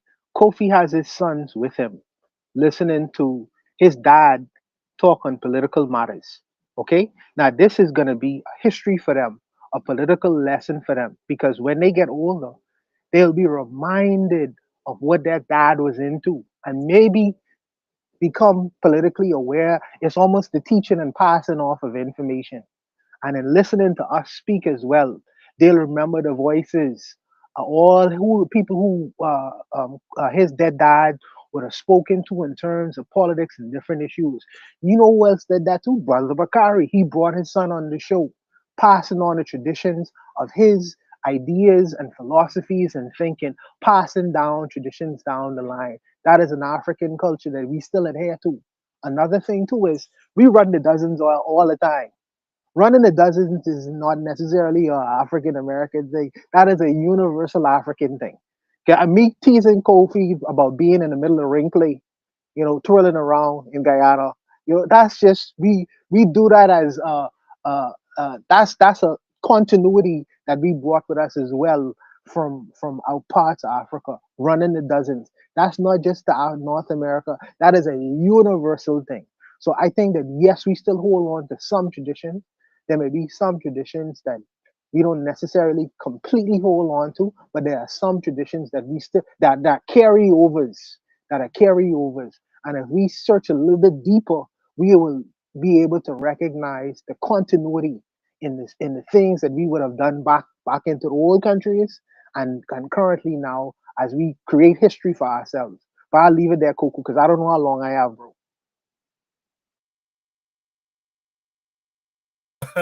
Well, that sound like you're about to pass away or something. You know how long you have. Good stuff. I think Buana nailed a couple of things, but I think Cheryl nailed something that I was thinking. I was contemplating whether I would bring it up or not.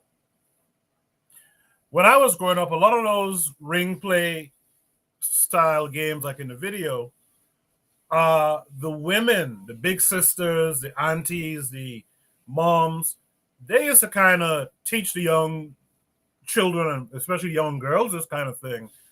And I'm kind of wondering, like, what has happened. I mean, we all discussed it thoroughly, I admit. But you would think that in our community, wherever we are, because like Trigger Happy said, it's still going on all across Africa. And like he pointed out, Africans still kind of enforce that outside play. When I was growing up in the Caribbean, it was like that. Like when Kofi said what he said, it gave me a flashback to being told, get your ass outside, right? So I'm just trying to figure out how come the teachers, the first teachers in our communities aren't doing it,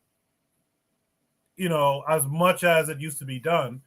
But I'm glad that Cheryl said that her mom taught her most of those games. And she also says that she learned it at the Wissahickon Boys and Girls Club in Philly. That sounds like a Native American. Are you claiming Native American? No, I'm just kidding. Did I get to everyone on this prompt? Did I ask everyone their thoughts? I think I did. Is there any last thoughts to this prompt before we move on? Yeah, I just wanted to add into this. Going back to that point I made earlier, this type of things depend a lot also on the parents. I mean, me myself, I was born in '81, and I played this type of games. I remember playing these games in Argentina, with a particular rhyme, which if you ask me right now, I'm not going to remember. But I do remember that first contact with this type of things. In Costa Rica or Venezuela, I did the same things. At the end, a lot of this has to do with the individual efforts of parents passing on this type of things. I appreciate that. That was a good discussion as well. With that said, let me quickly read this comment from Afro Native, where he says, "Big up Kofi for asking his sons, getting teen perspectives on this topic. There should be more of that, including the young generation on panel discussions." Yeah, I'm for it, and you're right. I should give Kofi his props for that. His kids. I in fact, to be honest, I wasn't aware Kofi had sons. I thought he had all daughters. But to have your sons present, and Brother Bakari did this before with Kibwe. Thanks, Buana, for reminding us of that.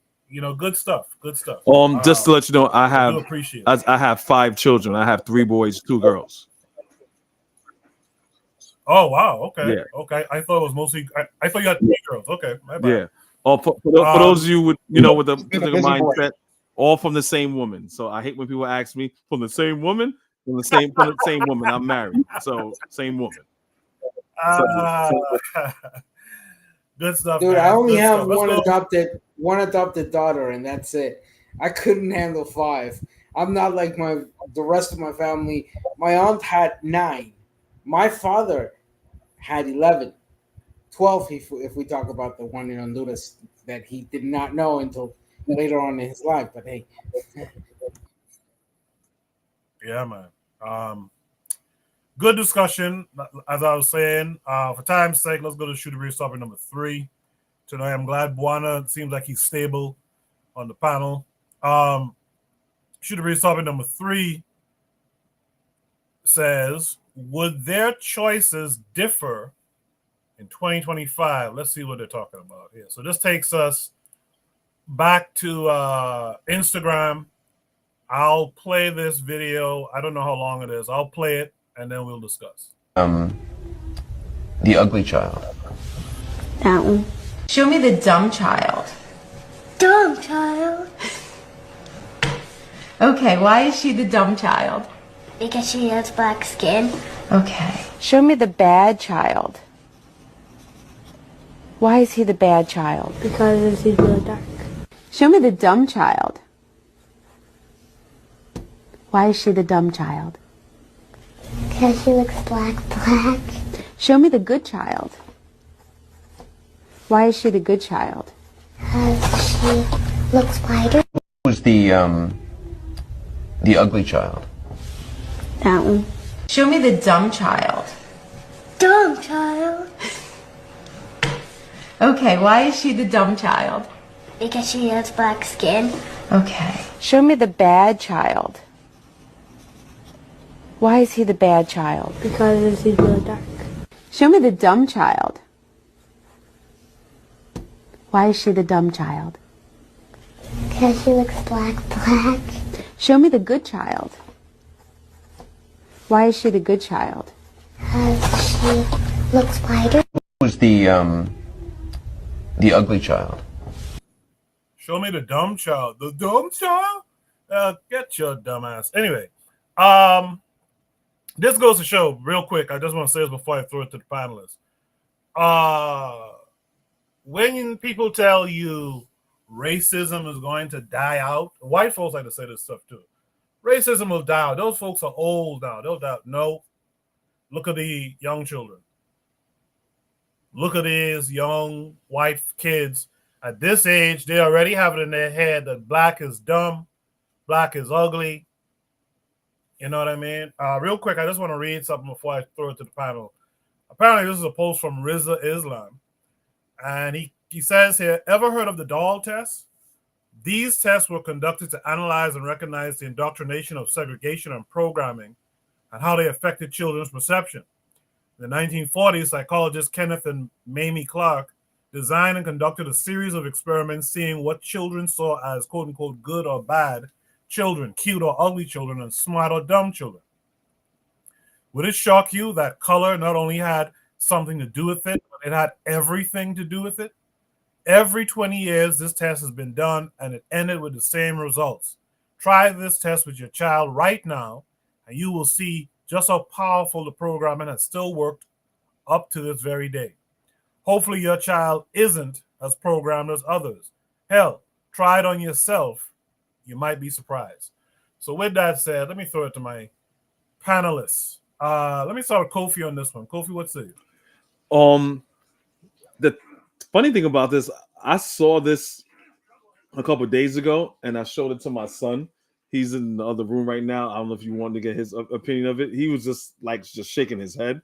But I'm going to play my favorite advocate, which is devil's advocate. Now, two things could be correct at the same time. Now, this is just basically for these children, basically a product of society, because if black people are susceptible to making these decisions and these things, probably, why not white children, right? And I'm going to just keep it short. So you have that. But there's also white children, probably their age and younger, will have no problem playing with black children and not having this. So obviously, we know with these kids, right? Because they're children, they're innocent. They're just a byproduct of society, right? Most likely, if you put a black child among all these white children, these white children make fun of him basically because he's just different. And grow up in the society they have where black is demonized as something negative, obviously that would happen. But it's also, this is not indicative, this is not something where all white children are going to be that way, right? There are also white children that play with black children and they're not going to make fun of them. You're just a kid, you're just a child like me.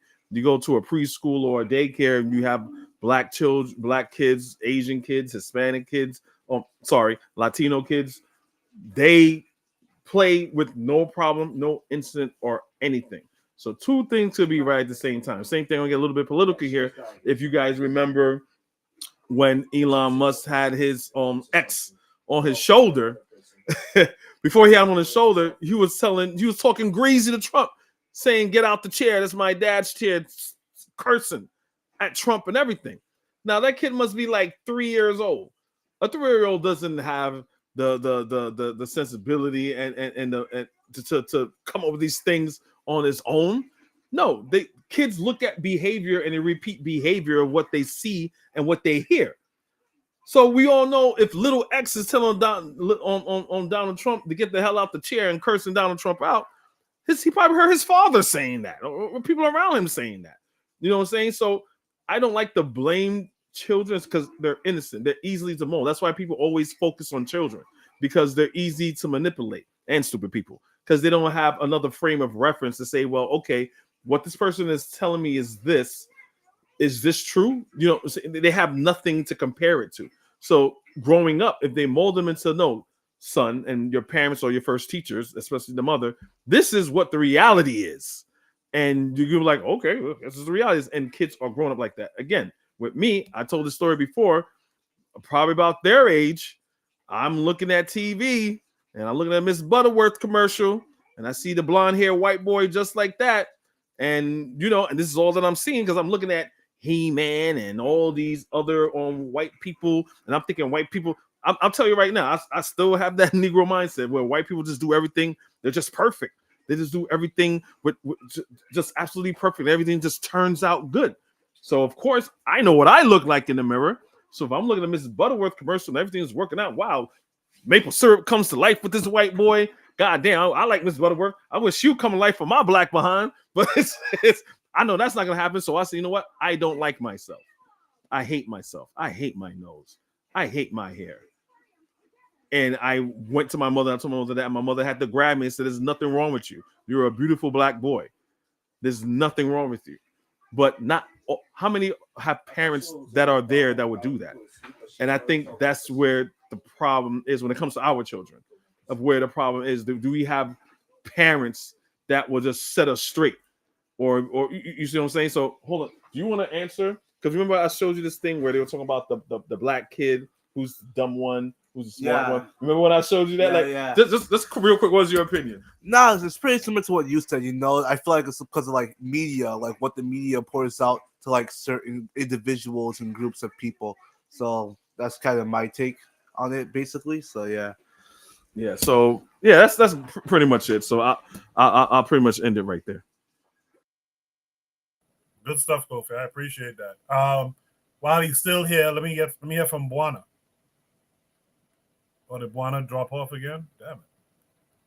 Can you guys hear me? Yes, we can. Oh. I was just going to introduce. Sorry. Positive, yes. No problem. Let's hear from a black woman, a mother. What are your thoughts on would their choices differ in 2025? And that's Cheryl, by the way. Cheryl, go ahead. Yeah. So, okay. So, black parents tend to teach their children, oh, love everybody. Everyone is human. You know, we always have to be the moral police as black people. But when it comes to white people and their children, they're teaching their children that you are superior to them. And we need to be very conscious of that because, yeah, children are innocent. Yeah. But they're raising their next generation. Okay, they're focused on survival. We're focused on getting along with everybody, and that's the problem. There's another video like this, and it has pretty much the opposite. There's a young woman with her daughter, and they're both African, black, obviously, and she's doing the test with her daughter, and it's the opposite. And I agree with that, and I'm going to tell you why.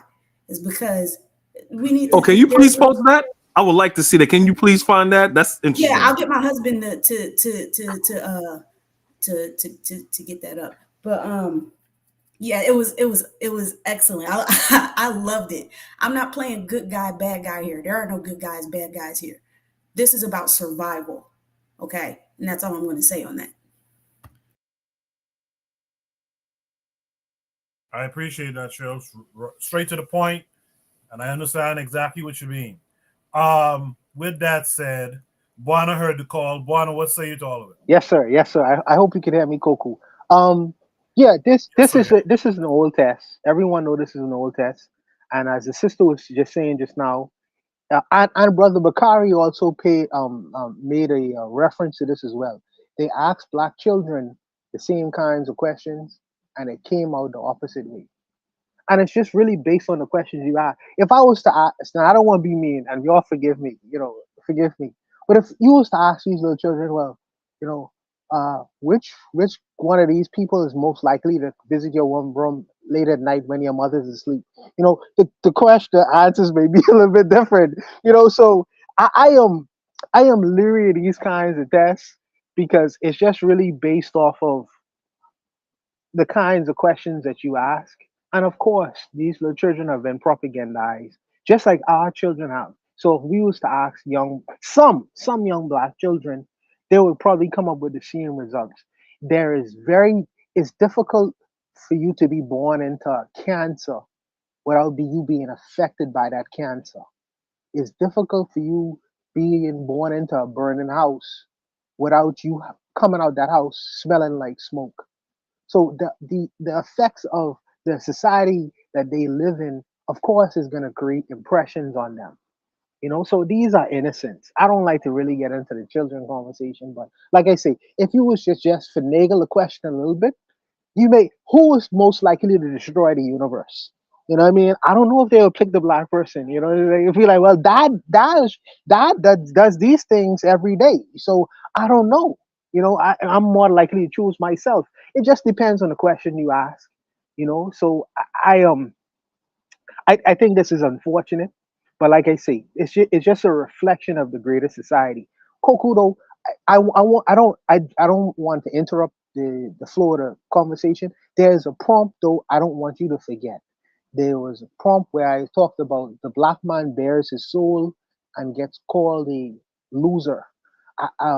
If you can, bro, if we have time or maybe next week, I don't want you to skip over that because that's a very important prompt I want the brothers to discuss. But that's all I have to say on this particular prompt, man. So I'll let the other brothers go. If you all could still hear me.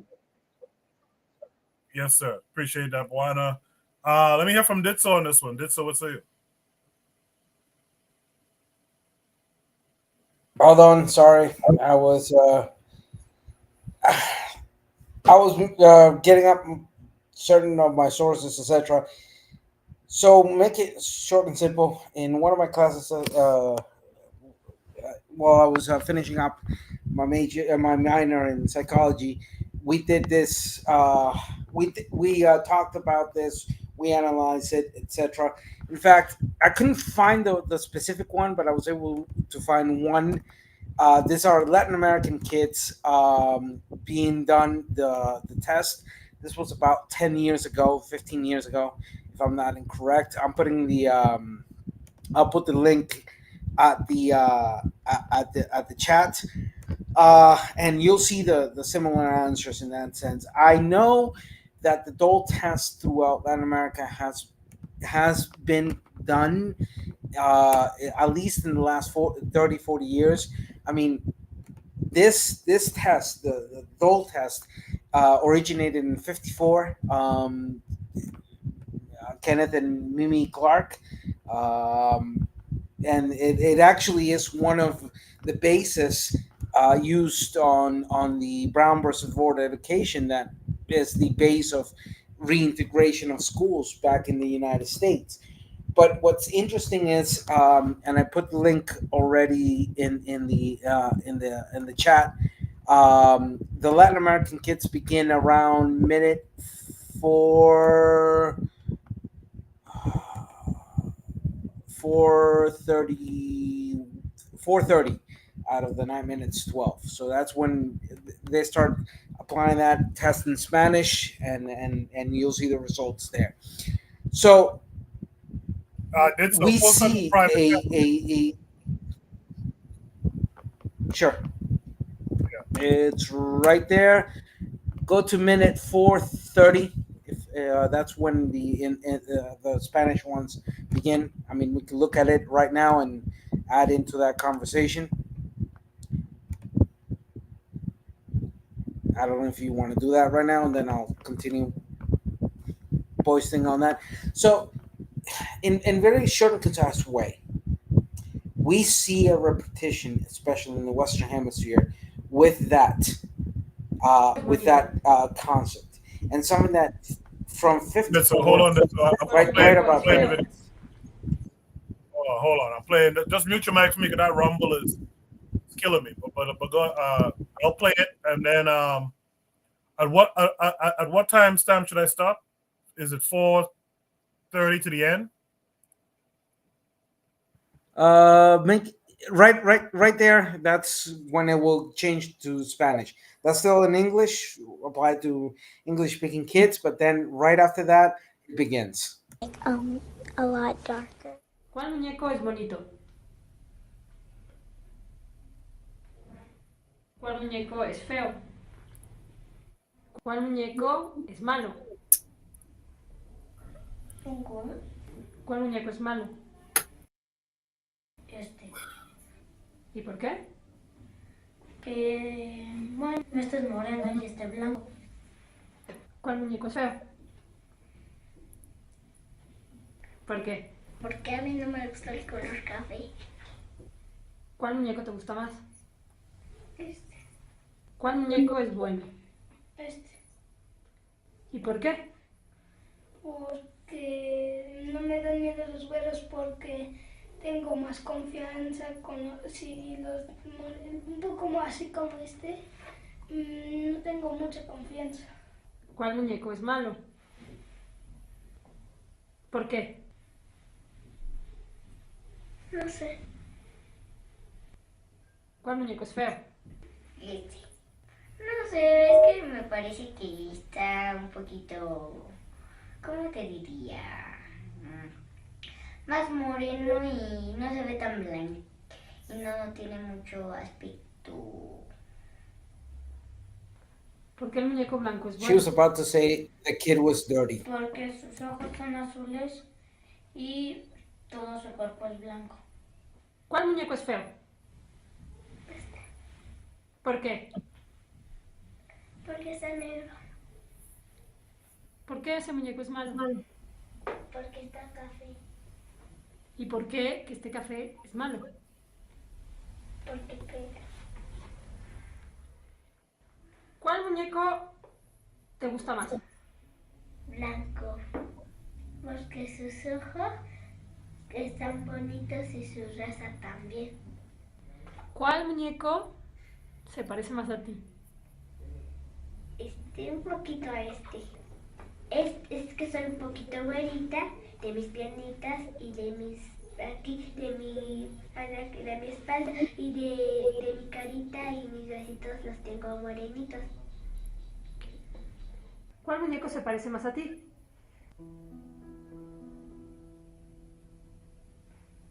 Este. ¿En qué?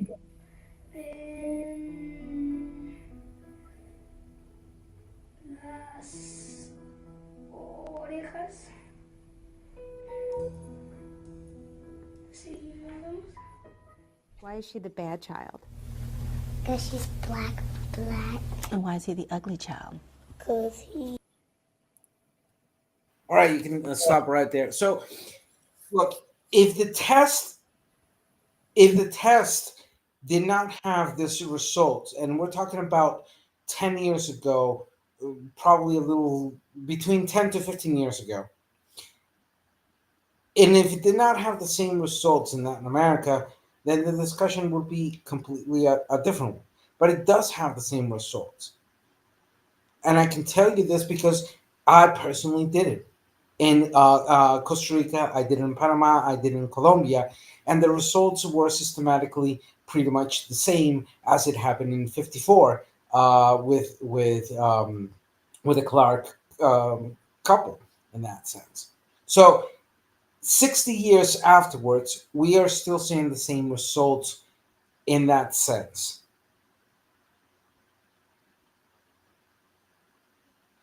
So can we I'm just going to say it this way. The problem of racism and the exploitation of racism made in the United States, both things, the internal problems of racism in each of the countries in Latin America, added to the exploitation of racism from the United States, it is today still very much prevalent. And unfortunately, this test will continue giving the same result unless we attend the problems, the source problems on that, both internally in my areas of Latin America as well as in the United States, and alongside recognizing that the exploitation of racism from the United States contributes to the already egregious problems inside of each country of Latin America in matters of racism. I learned my plan with that.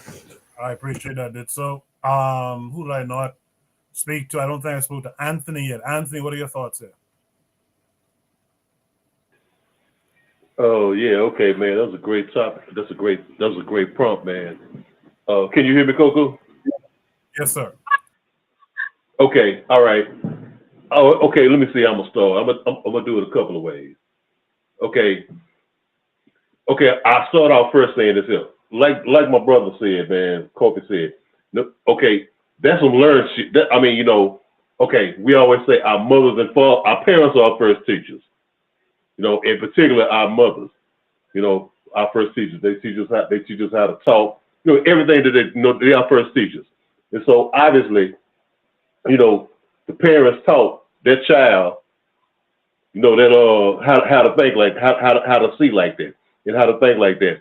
Okay, what I wanted to say was this right here. An important thing that we heard from the sister Cheryl, she said something very important. What she said, she basically said that white people, I was in my words, they play chess and we play checkers. Like Cheryl said, they fighting for survival. But they already looking at it like we already 8%? We less than 10% of the population, in the world as white people, as Europeans. They fighting for survival. The majority of people are black people, brown people, whatever you want to call it, all other names you want to call them. They fighting for survival. They fighting to maintain their power. We talk about right here in this country. Okay, black people, we play chess. We play checkers. We want to get along and get along. You know what I'm saying? We ain't thinking about the power dynamic. We ain't thinking about none of that. You know what I'm saying? We just want to, how everybody's equal, everybody's friends, and all that old bullshit right there. That's stuff we do. That's why, that's why we can't never get nothing done. You know what I'm saying? Because we want to be equal and we want fair treat and all this old mess that we talk. But those people are serious and they fighting for power. You know what I'm saying? You bring power up around us and we get scared. You know what I'm saying? We ain't thinking about that. That's why I say they playing chess and we playing checkers. Okay. The other thing I wanted to say was this right here. Okay. Everybody, Coco, my sister-in-law Mika. Okay, this happened. This was a true story. What happened? My niece Gabby, her youngest child, Gabby, when she was about 5 years old, when I was living out there in Atlanta Metro with them. Gabby, I would take Gabby to the store. I took her to the store to buy some Christmas gifts. Get some, Christmas gifts and everything, So I took her there. I said, "What you want?" So we went on the doll aisle, and my niece wanted to get this white doll. I said, "No, you don't need to get that white doll. No, I didn't want to buy no white doll." And so her mama, Mika, came. You said, "No, I told you about getting a doll that don't look like you." And Gabby almost started crying. She wanted that white doll. That kind of stuff from her school teaching, that indoctrination that got into my niece's mind. And she was 5 years old. Anyway, I told her, I said, "You gonna buy a black doll or you ain't gonna buy no doll?" Okay, let's advance. This just happened about less than a month ago. So my sister-in-law, Mika, she was just shooting, her children older now. Gabby is like 11 years old now. And so she was just messing with her. They were just talking about something. Because, she was saying, when Mika was going through a relationship thing with her brother. And she said, I need to explore she was just playing, I'm going to explore my options. And she said, she was, she brought up some interracial stuff. And you know what? And she was just bullshitting. Well, you know what? My niece Gabby said after we had reached her, and I talked to my niece, and I started talking to her and explaining to her things. You know what my niece told her mama? She said, "If you get married to him, I'm not coming to the wedding." That's what she said. You know what I'm saying? So what I'm saying is we have to we have to counter that type of bullshit. We have to teach our children the same thing. We got to do it in reverse. You know what I'm saying? We got to quit teaching our children about we are the world and all this old bullshit, this old friendly bullshit. We need to teach our children to love themselves, to love our people, and to think about power, a power dynamic. Okay. Okay, that part right there. The next part, the other part that I wanted to finish up with was this right here. They were showing about the Latino child, young boy, the Hispanic. I don't know which one they want to call themselves, so I don't want to disrespect nobody. But I'm saying, okay, that Kenneth Clark, the Clark man and woman, the Clark couple. It didn't begin with them. The Honorable Marcus Garvey, when he started in the 1920s, when he started his organization, one of the first things he did was created a black doll factory. Because see, he already knew about that shit. He already knew about that, so he created black dolls for black girls, for black children to play with. Because he already knew the psychological thing about black is bad, you know what I'm saying, and white is good. He already knew about that stuff. But as far as in the Latino community here in America and abroad, okay, it didn't begin with that. That anti-blackness goes back hundreds of years. It goes back hundreds of years. I mean, we anti-blackness in our own community, in the black community. We have it there. So I'm not picking on Latino people, but I'm just saying that goes back hundreds of years. I remember when Henry Louis Gates had this show about it was in blacks in Latin America some years ago, some 10, 15 years ago. And he was going around to different countries. He went to Mexico. He went to several countries in South America, Colombia. I think he went to Peru and Bolivia. And he was talking about, he was going in Brazil, and he was talking to the people and everything. And he was talking to in Mexico, they were saying it was this character on that Hispanic channel on the Telemundo or something. Anyway, they had a character which was they depicted as an average black person. I can't remember exactly the name. It was something like Yapingi Mama. It was something like that. And how people in Mexico, the majority of people in Mexico, many people in Mexico, I won't say majority, in Latin America looked at black people. It was this guy, this character. He was inept. He was basically like Stephen Fitchett. And I can't remember that name. Probably Brother Disso probably know it, but it was a name something like Ipinga Mama. But anyway, he was inept. He couldn't do nothing right.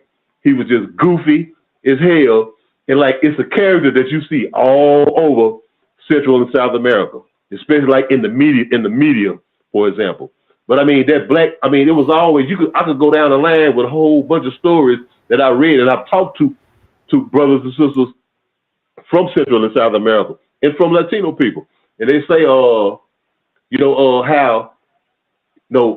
anti-blackness is prevalent. In some places they don't want to talk about it. They say, oh no, we just all Mexicans or whatever. But anti-blackness is prevalent. They always say if you got a black relative or a grandmama or something, they keep her in the kitchen. They hide her away. So it's not something that's recent. It's prevalent throughout the Americas, man. In particular in our own community. It's trickled down to us. It's that, like we saw about that post-traumatic slave syndrome. You know what I'm saying? And we know that, and we know that post-traumatic don't mean it's over with. We know it's still ongoing. But I'm saying, because we got a hell of an anti-blackness. Hell, that's just what we were talking about. We Native Americans. We black indigenous. Because we hate being Africans. You know what I'm saying? That's part of the anti-blackness. We ain't black. So I don't want to go on too long, Coco, for time, and I'll land my plane right there. Can I drop in being the resident American in regards to that? Yes, well, be brief for me, please. Go ahead. Very, very straightforward. The first time I experienced racism was in Argentina.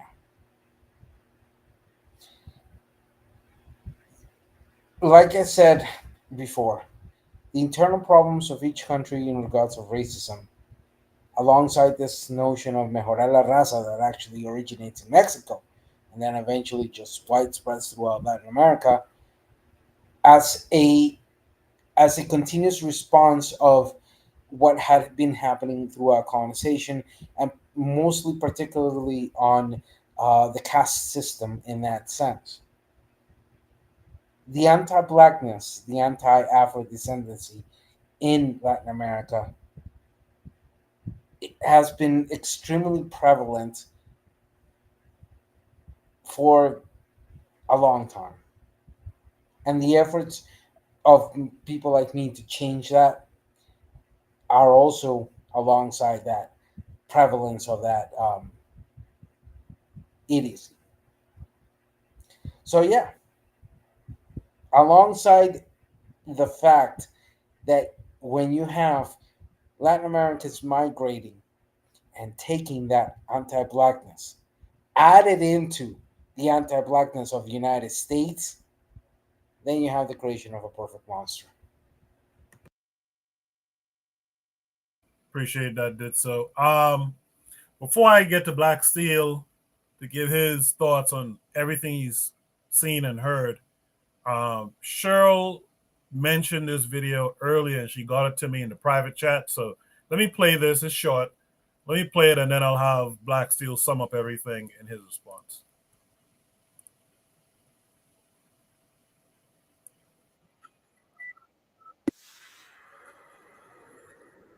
Which door is the one?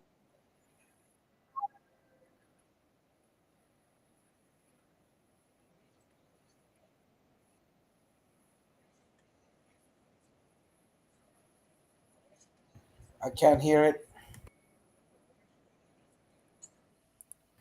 You guys Can't hear it. you guys can hear that? Hold on.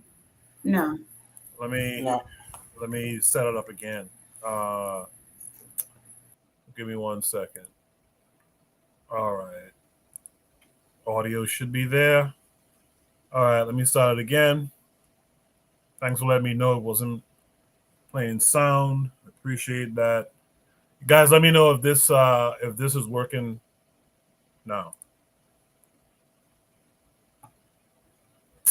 Come on. Which door is the white door? This one.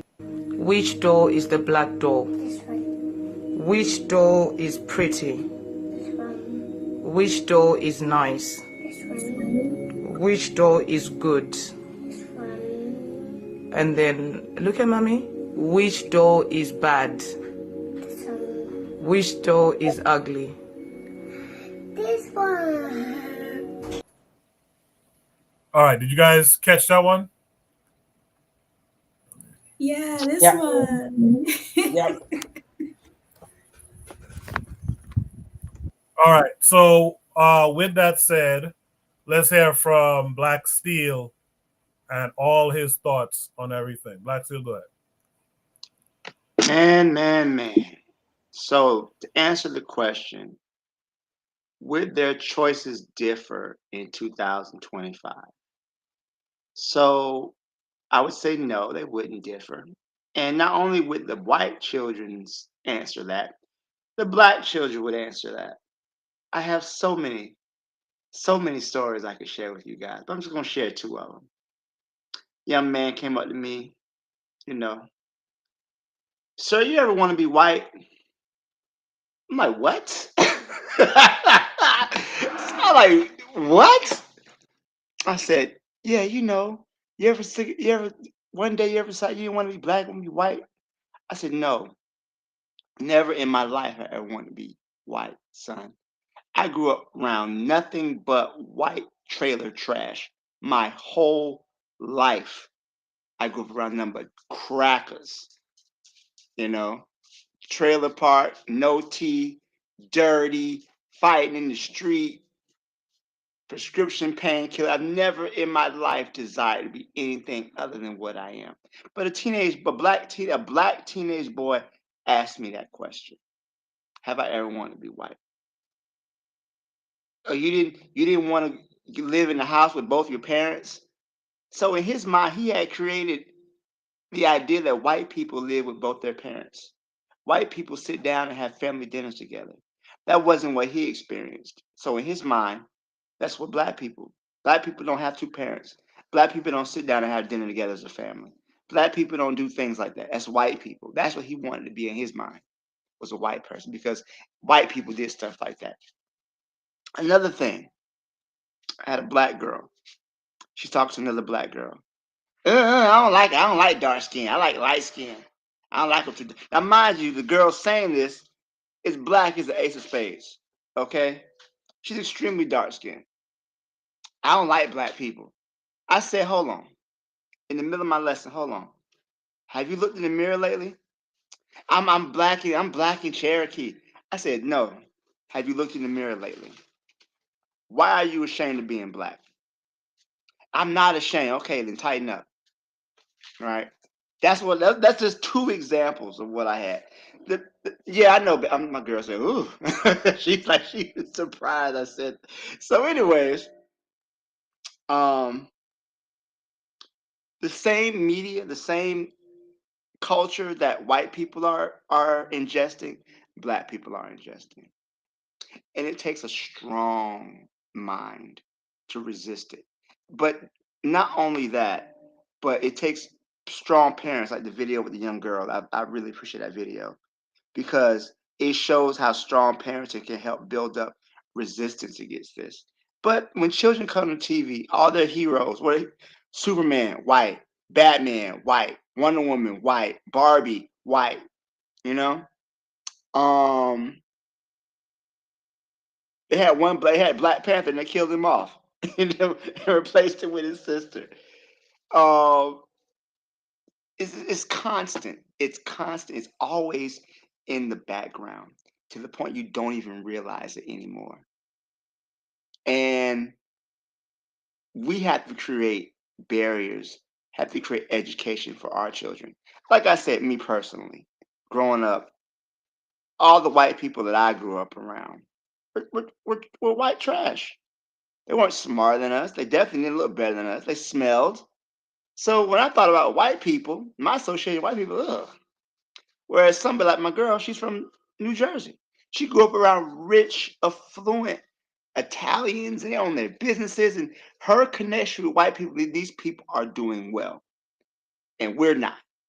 So therefore, they must be doing something right, and we're doing something wrong, because they're unaware of the history. They're unaware of the social dynamics between black people and white people. They don't know the story of entire black towns that were prospering and doing well until a white person got mad or got jealous and just tried to get together and destroy all these black people's hard work. They're not aware of the laws that prevented black people from owning houses, from purchasing things that would improve their lives, that kept them from owning land, the violence. They don't know these things. So all they can do is look up and they see with their own eyes black people doing bad, white people doing good. And then they internalize it. They internalize that. A lot of it is because we don't teach our children. We don't teach each other to see the European as the enemy. And I think a lot of that, a lot of us have been caught into the religious program, love your enemies. Pray for those that persecute you, right? And I believe the opposite. You should hate the people who hate you. That's healthy. You're not going to convince them to love you, to want to do right by you as soon as they figure out how, as soon as they realize their humanity, your humanity. Kwame Ture said that nonviolence was ineffective if your opponent does not have a conscience, right? And I think that this is part of the problem, that we want to use tactics and ideas. But this messaging, this black inferiority, this is where you get the pretendians. This is the origin of the pretendians, because they believe in their heart that the black is ugly, the black is stupid, black is a curse. And when they grow up, they don't want to be black anymore. What are you now? I'm a native. I'm indigenous. Let me go put some feathers in my hair and dance around and paint my face like I'm a Chippewa or a Shoshone or a Blackfoot, whatever the fuck they want to be. This is their origin. So I've spoken a bit too much. I'll go ahead and land my plane. Thank you for the opportunity. Nah, good stuff all around. Good stuff. Is there any last thoughts? If you have last thoughts Please be brief. Anyone can Yes, me. Go ahead. All right. Last thoughts. And tying back to all the conversation that we've been having. We are behind. We are behind because those who came before us left us with a lot of work to continue doing.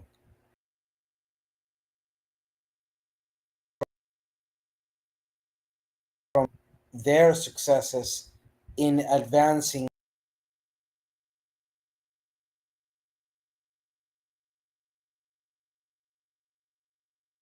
Oops. Did this still drop out? What's going on? Yeah. Can you hear me? Yes, I can hear you. Go ahead. Okay. So finish your thought. Yeah. So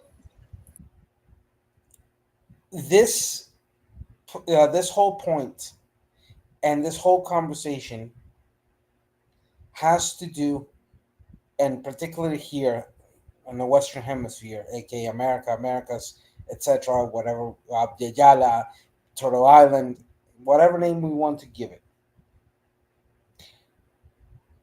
We are still in debt to push forward the understanding of the history and of the trauma that has happened to us, at least in the 500 years, and the history of at least 30,000 years of human Homo sapiens presence here in the Western Hemisphere.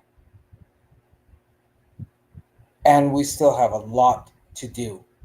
And unfortunately, we have to openly say it, but the pretendians and the charlatans,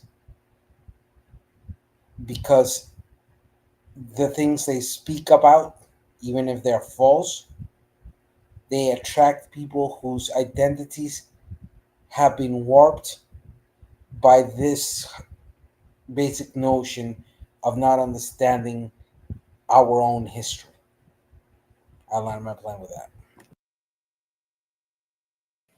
Thank you for that, Dit. So any other last thoughts before we move on to Shoot the Breeze topic number 4, which is probably the last topic of the night? All right. Let's go to Shoot the Breeze topic number 4 then. By the way, Buana, if you're in the chat listening still, that I was going to go to that prompt that you put up with the guy who was how do I put it? With the guy who was bearing his soul on YouTube, but that's behind a paywall. I don't know if you're familiar with that. That's behind a paywall, so I can't play it right now. Should the Breeze topic number 4 says, MLK said these words decades ago. Seems as if little has changed. This is going to take us to Instagram and make sure this is sharing. Okay. I'll play the video. I don't know how long it is. I'll play it and then we'll discuss.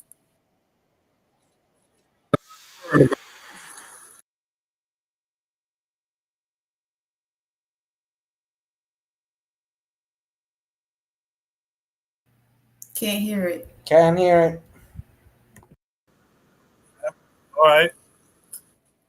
This is starting to become a nuisance now. Let me share my screen again.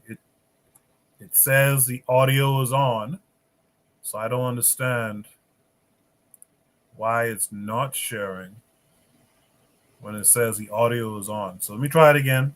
Thanks for letting me know, guys. Let me know if it's working now, I guess. That we live in a nation which was founded on the principle that all men are created equal. And yet men are still arguing over whether the color of a man's skin determines the content of his character. And I believe that the Lord told me to say to the United States of America that is sick with militarism and is sick with excessive materialism. Have you ever thought about it? There are between 38 and 50 million people in the United States of America who are poverty-stricken, making incomes less than the poverty level. And yet, This is the richest nation in the history of the world. Our national gross product this year will go beyond $800 billion. And yet there are between 38 and 50 million people who are poverty stricken. Now, something wrong. A lot of people are afraid to say it. But I don't mind saying it. You see, somebody said to me the other night, don't you think, Dr. King, you are going to have to start speaking more in terms of the administration's policy? Because since you started talking against the war in Vietnam, it's hurt the budget of your organization, and people who once respected you don't respect you anymore. And I had to look over and say, sir, I'm sorry, but you don't know me. I'm not a consensus leader. I don't determine what is right and wrong by looking at the budget of my organization, and I don't determine what is right and wrong by taking a Gallup poll of the majority opinion. And so because there's something wrong, our struggle must continue. And what we must see is that our nation's summers of riots are caused by our nation's winters of delay. I'm going to be honest enough to tell you that I'm worried about America. I'm worried about our nation because it's sick with racism still.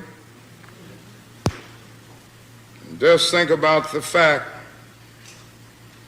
that we live in a nation which was founded on the principle that all men are created equal. And yet men are still arguing over whether the color of a man's skin determines the content of his character. And I believe that the Lord told me to say to the United States of America that is sick with militarism and is sick with excessive materialism. Have you ever thought about it? There are between 38 and 50 million people in the United States of America who are poverty-stricken, making income less than the poverty level. And yet, this is the richest nation in the history of the world. Our national gross product this year will go beyond $800 billion. And yet there are between 38 and 50 million people who are poverty-stricken. Now, there's something wrong. A lot of people are afraid to say it. But I don't mind saying it. You see, somebody said to me the other night, don't you think, Dr. King, you are going to have to start speaking more in terms of the administration's policy? Because since you started talking against the war in Vietnam, it's hurt the budget of your organization, and people who once respected you don't respect you anymore. And I had to look over and say, sir, I'm sorry, but you don't know me. I'm not a consensus leader. I don't determine what is right and wrong by looking at the budget of my organization, and I don't determine what is right and wrong by taking a Gallup poll of the majority opinion. And so because there's something wrong, our struggle must continue. And what we must see is that our nation's summers of riots are caused by our nation's winters of delay. I'm going to be honest. All right, that's MLK. Wanted to play it twice, give him that respect. The prompt is Shooter Breeze topic number 4 says MLK said these words decades ago.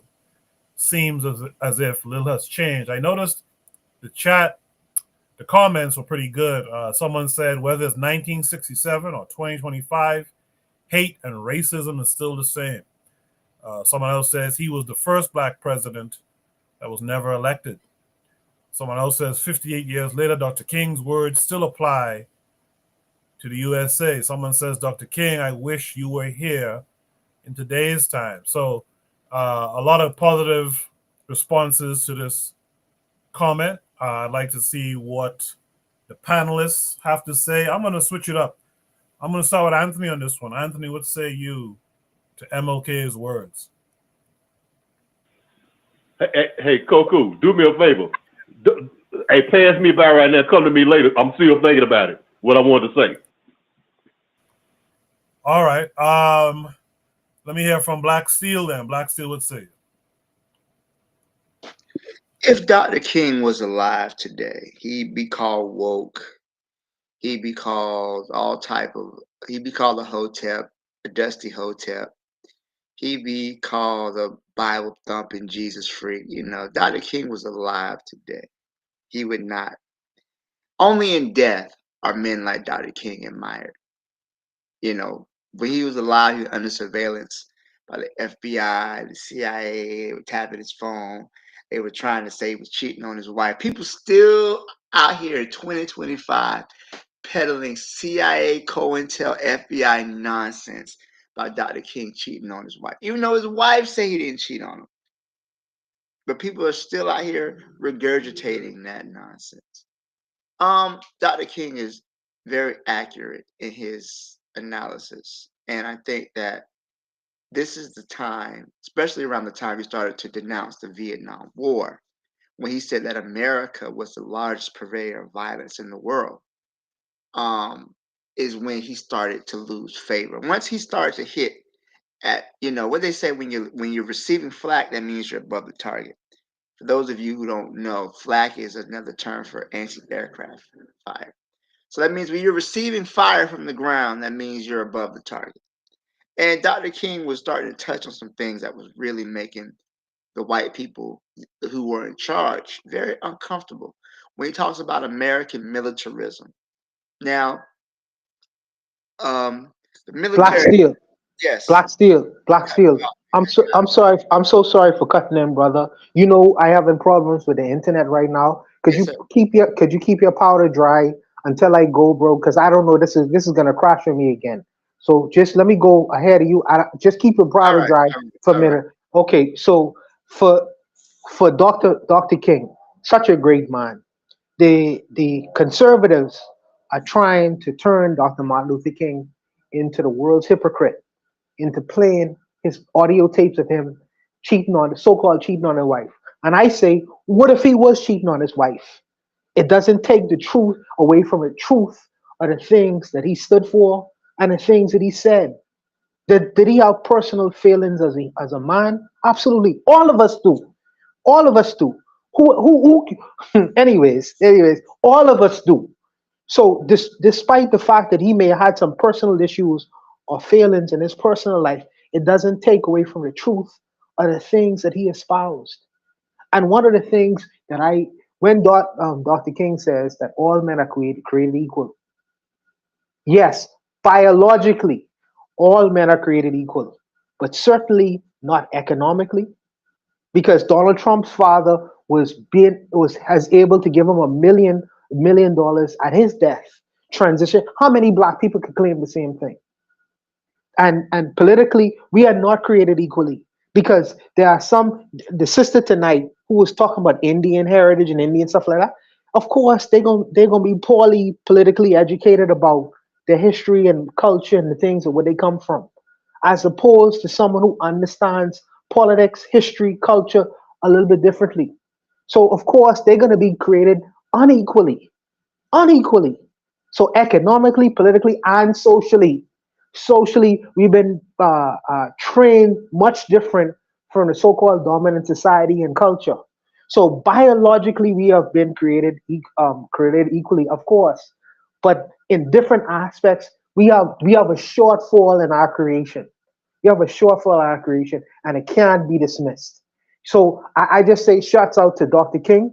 In the future, you will see these devils coming out about his history and the things that he would have done. And not to mention, Donald Trump will never mention his history of abuse and rape that he had to settle for. But he want to put Dr. King on Front Street because he know he is an admired figure within, not only in the black community, but in the world community. And you can't take away the truth of his words, despite the fact that in his personal life, he may not necessarily measure up to the other hypocrites in the room. But I just really wanted to point that out there. Thank you, Black Steel brother, for letting me go. I'm done. I'm done.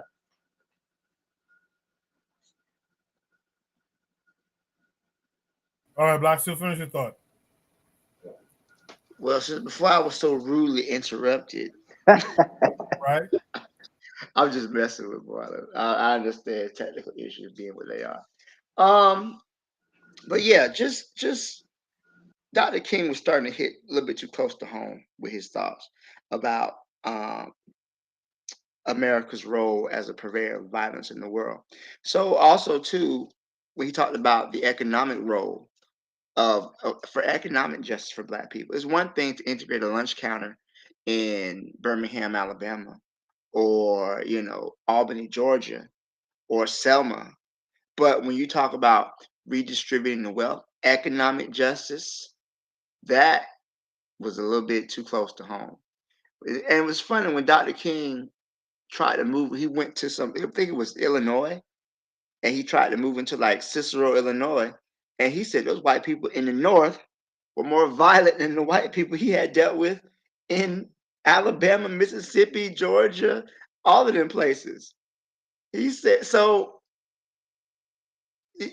White people, they were okay with him integrating buses and things like that. But when you started to want to move next to us, when you want to start earning as much money as us, when you want the same opportunities as us, and when you start speaking out against America, you start speaking out against America being a violent imperialist nation. Oh no, they had to get him up out of there because they knew he could unite. He was asking for things that they couldn't deny. He was talking about putting the United States on blast in front of the world. And I mean that's been mentioned before, talking about going to the UN. The UN ain't really nothing. But I appreciate the sentiment. But yeah, I think Dr. King he was absolutely right. And I think there's been a lot of work done since his death to sanitize his image. They don't want Dr. King to be the radical that he was. They want to try to clean up his image. And, oh, he wanted everybody to love everybody. He didn't want us to see race, you know, and they've never read a word of Dr. King's books. They just know the image that they show him on TV and at the parades and whatnot. But Dr. King has been claimed both by uh, Republicans, because he was a registered Republican at one point, because he was a preacher, a Christian. They want to claim him. The conservatives want to claim him. The liberals want to claim him. But Dr. King was, at his very core, he was a radical. He understood the root, and radical don't mean just somebody that's crazy. It means you understand the root issue. He understood that the reason Black people in America were in the condition that we were in was not just segregation, but also it was economic injustice. And that's what when he went to Memphis, Tennessee, when he died, he was working with several the black garbage workers who had went on strike, struggling for equal pay, because they were picking up trash and they were not being paid the same as the white men were. They didn't have benefits from the union, and he was in Memphis, Tennessee, where he was assassinated. So very good speech by Dr. King. Many times again his politics are forgotten in with the memorials and everything, but it's what he stood for that matters more than anything. So I'll leave it there. Thank you. And no, he didn't cheat on his wife. I guess I'm tired of hearing people say that about some imaginary tapes. No, that's not true. It's just, it bothers me that we're still regurgitating these lies that were created by the FBI, by J. Edgar Hoover, the cross-dresser, but we're still regurgitating that nonsense. Appreciate that, Black Steel. Let's hear from Cheryl. Cheryl, take your time. What are your thoughts on this? Oh boy. Okay, so I don't agree with all of the negativity that has been, coming against him. The guy is passed on. I wish people would just leave it alone. It's totally irrelevant. However, I like to use this analogy. This analogy that my husband likes to use. Hopefully, I can say it properly. If Malcolm X is Magneto, then Dr. Martin Luther King is Professor X. if that makes sense. Because Professor X, he did a lot for his people. You know, he wanted to live. He wanted to live in a country, you know, that didn't belong to his kind, and he wanted to live in harmony with them. But he also was fighting for their rights. So it's not a matter of if he's bad or good or anything like that. He, he fought for justice for Black people. He made his stance on Africa. He had nothing but positive things to say, but he's not a nationalist. Um, and I think for what he was trying to do, he needed to be a nationalist.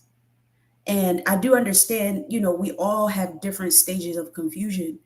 And I think he had a stage of confusion. And then that's why towards the end, he said, I think I integrated my people into a burning building. Is that quote true? If it isn't, then I take it back.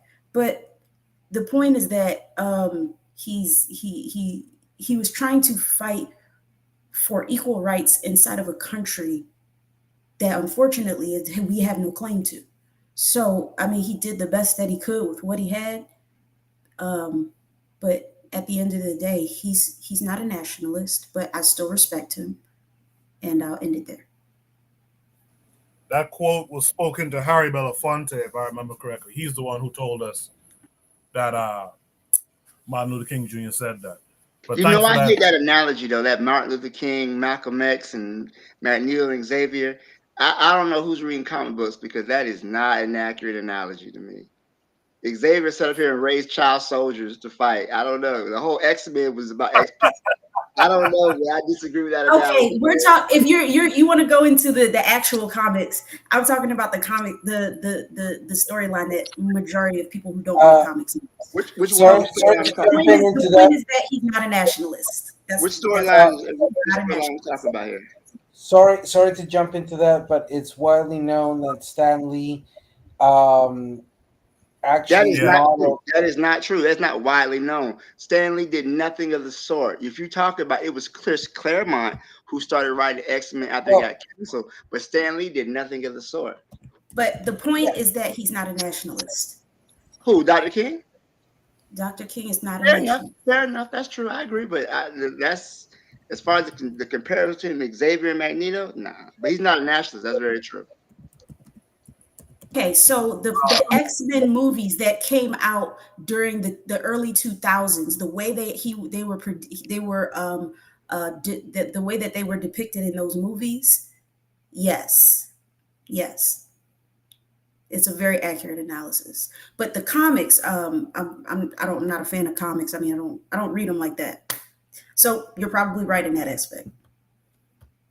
There has been a claim, not to get off the topic, but there has been this claim that Stan Lee or whomever is usually attributed to Stan Lee that he did kind of posture Magneto and Xavier to be like Malcolm X and Dr. King. So that has been put out there over the years. Who is it accurate? I'm not certain, but that's been said for a long time. With that said, thanks, Cheryl, for that. By the way, Cheryl, does your husband listen to the show? He used to a while ago, but he's a professor, African studies. Oh, nice, very nice, very nice. Tell him to come back and listen to the show, though. With that said, let me go back to. Well, actually, no. Let me go to Ditso. Ditso, what are your thoughts on what you've seen and heard so far? Okay. Just FYI, in regards of the comparison of Magneto, I am a comic fan. I've been a comic fan for a long time. Yes and no. There are elements where they may have used certain aspects of Martin Luther King and Malcolm X, of the Professor X and Magneto. But actually, Magneto, in the words of Claremont, was actually based on various elements of Menachem Begin, who was a Zionist, part of a group of Irgun. Anyhow, I just wanted to mention that. This speech, on what we hear right now with Martin Luther King, this was probably in either before, a month before being murdered, or a year before being murdered. And that's when we start seeing, between 66 and 67, this Martin Luther King being far more precise in his point of analysis. What's interesting is the population by 67, 68 in the United States was about 179, 180 million people.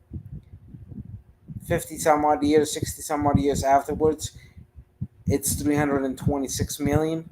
And yet, data of the census of 23, of 2 years ago, shows to us that there was still 37.6 million U.S. citizens in poverty. So, not much has changed, even if the population has grown in that sense.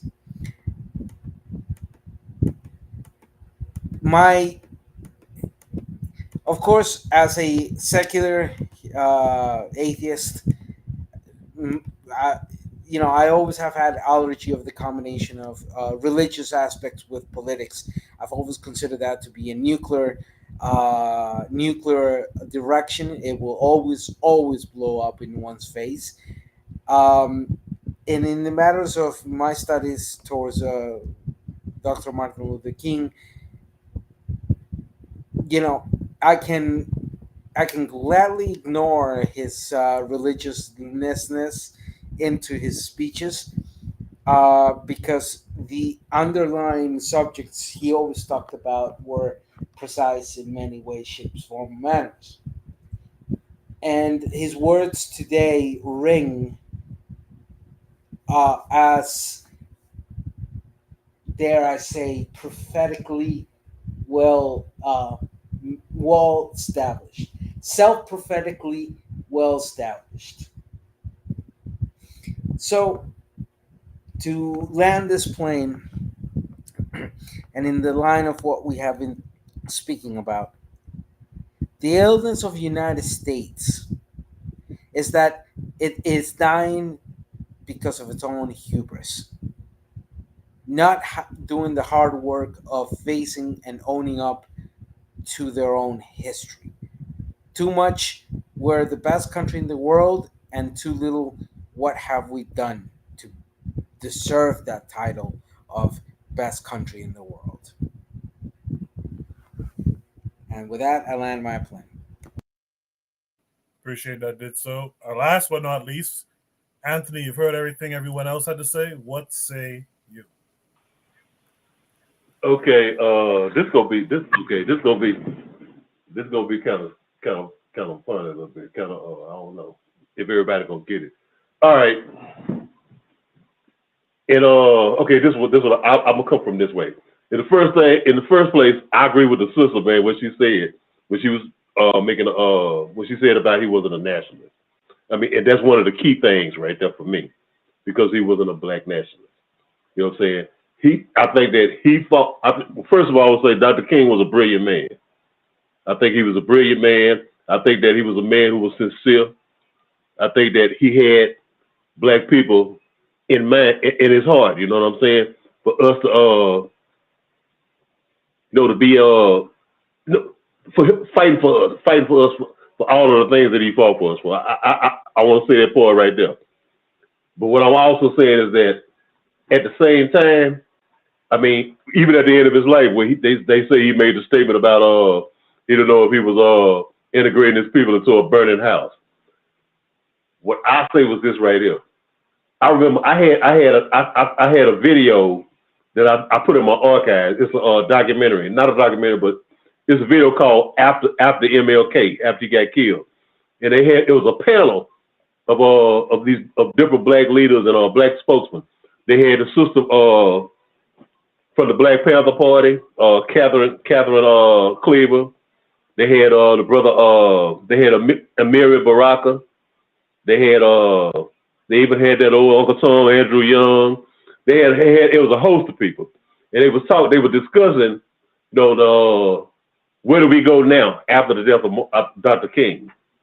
And it was one brother who was saying that, you know what, like, Dr. King, no disrespect to Dr. King, because we applaud everything that he tried to do. But see, in a way, I think that the American government and the media, all their whole apparatus, they use Dr. King really to stifle black progress. You know what I'm saying? They use him to stifle it. When you had the Black Panther Party, and other and Brother Malcolm and the Black Panther Party, other radical revolutionary groups, you know what I'm saying, that will fight. That was like, hey man, we just had enough of this shit. We fight for some land and independence now. I think they brought Dr. King in to stifle that. Now, Dr. King would say some things that appeal to us. You see a lot of shit that appeal to them. You know what I'm saying? And it was just like, I want to say how I'm going to say that, because I don't want to be disrespectful to his legacy, man. But I'm just saying, I think that, like I said, I think that Dr. King was like a Trump card. He was Nelson Mandela. He was Nelson Mandela. What Nelson Mandela was, for South Africa. We're gonna put this brother up in front of you, and then like Carl said, he started talking about about distribution of the wealth. But to me, when I hear that, I don't look at it like in a socialist paradigm or nothing like that. Because how some people try to say, oh, he going toward that leftist stuff, that Marxist stuff. I think he was just saying he wanted black people to have a bigger piece of the pie. You know what I'm saying? I'm thinking Martin Luther King, he didn't want to see the end of America. He just wanted to see a more equitable America. Now, me, when I hear that, I equate that with, hey, would a house Negro just want a better position on the plantation? That's the way I look at it. I'm tired of being stepped on. I want to come and have a seat at the table and probably be able to do some stepping on somebody, or at least just not to get stepped on no more. You know what I'm saying? So I'm like, like I said, you don't want to disrespect his legacy. He was a great man. He was a brilliant man.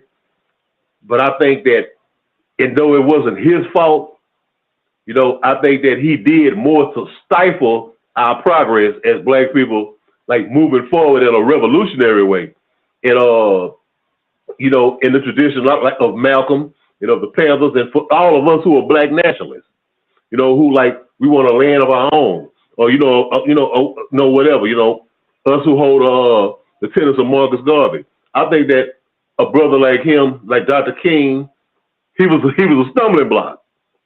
You know what I'm saying? Like I say, you could get somebody to say a couple of good things and say some. It's just like Jesse Jackson. Jesse Jackson would get in front of people and say, "I am somebody." It's talking about nation time. But at the same time, no, this fool is in the pocket of the other people. You know what I'm saying? He up there making deals under the table with them. He's talking to he having two different conversations. And I just think like, yeah. Everything he said was accurate about, the things that he said that were happening then and they're happening now. He was accurate about that. But I'm just saying, to me, it's a double thing to me, man. It's like, I think, Dr. King to me, it was like the classic example of double consciousness. I love my people. I want to see my people do this, but at the same time, I'm not trying to overthrow the system. Because he wasn't talking about overthrowing the system. Like in that documentary, I'm going to land my plane real quick. But in that documentary, one of those, is this white reporter, this guy had asked Dr. King, what do you think about the Black Panthers and the Black revolutionaries who's talking about trying to overthrow the government and try to establish a black homeland? And Dr. King said it. I'm listening to it, and I heard it with my own ears. There's a video. And he said, no, man, I don't think that's right. No, they shouldn't try to overthrow the government. They shouldn't try to overthrow the system. You know what I'm saying? He said that. And so, under the circumstances we was under then, well, it was way worse than it is now. It's the same now, but in a different way. But he said, no, I don't think they should try to overthrow the government. No, I want to see America preserved. I want to see the American system preserved. I mean, like I say, he just wanted to see us with a bigger piece of the pie. That's all I'm saying. I'll let my plane right there. Thanks for that, Anthony. In the chat, Buana said that Anthony wasn't the Black Panther Party radical integrationist, an extreme version of Dr. King. So, Anthony, I'd like you to address that real quick, if you don't mind. Okay, yeah. Okay, now first thing I want to say to my brother Buana, I don't believe in socialism, and I didn't, in the Black Panther Party wouldn't necessarily my group. I mean, I believe in some of the things that they did, but no. Yeah, I mean, exactly. Yeah, they were integrations just like he was. You know what I'm saying? You true about you right about that. I don't believe it. That's not my ideology. I'm a Garveyite. You know what I'm saying? That's not my ideology. So yeah, you right on that. But what I was saying though, at least when they was talking about overthrowing the system, the American system, the capitalist, when they was talking about that, he was like, no, man, we don't need to do that. No, he was against that. Vehemently, he spoke vehemently against it. So you know what I'm saying? That's all I was saying about it. But no, I'm not a panther. I'm a black nationalist, well, a real black nationalist. It seems Buana has rejoined us. Buana, what say you? No, can you hear me, Koku?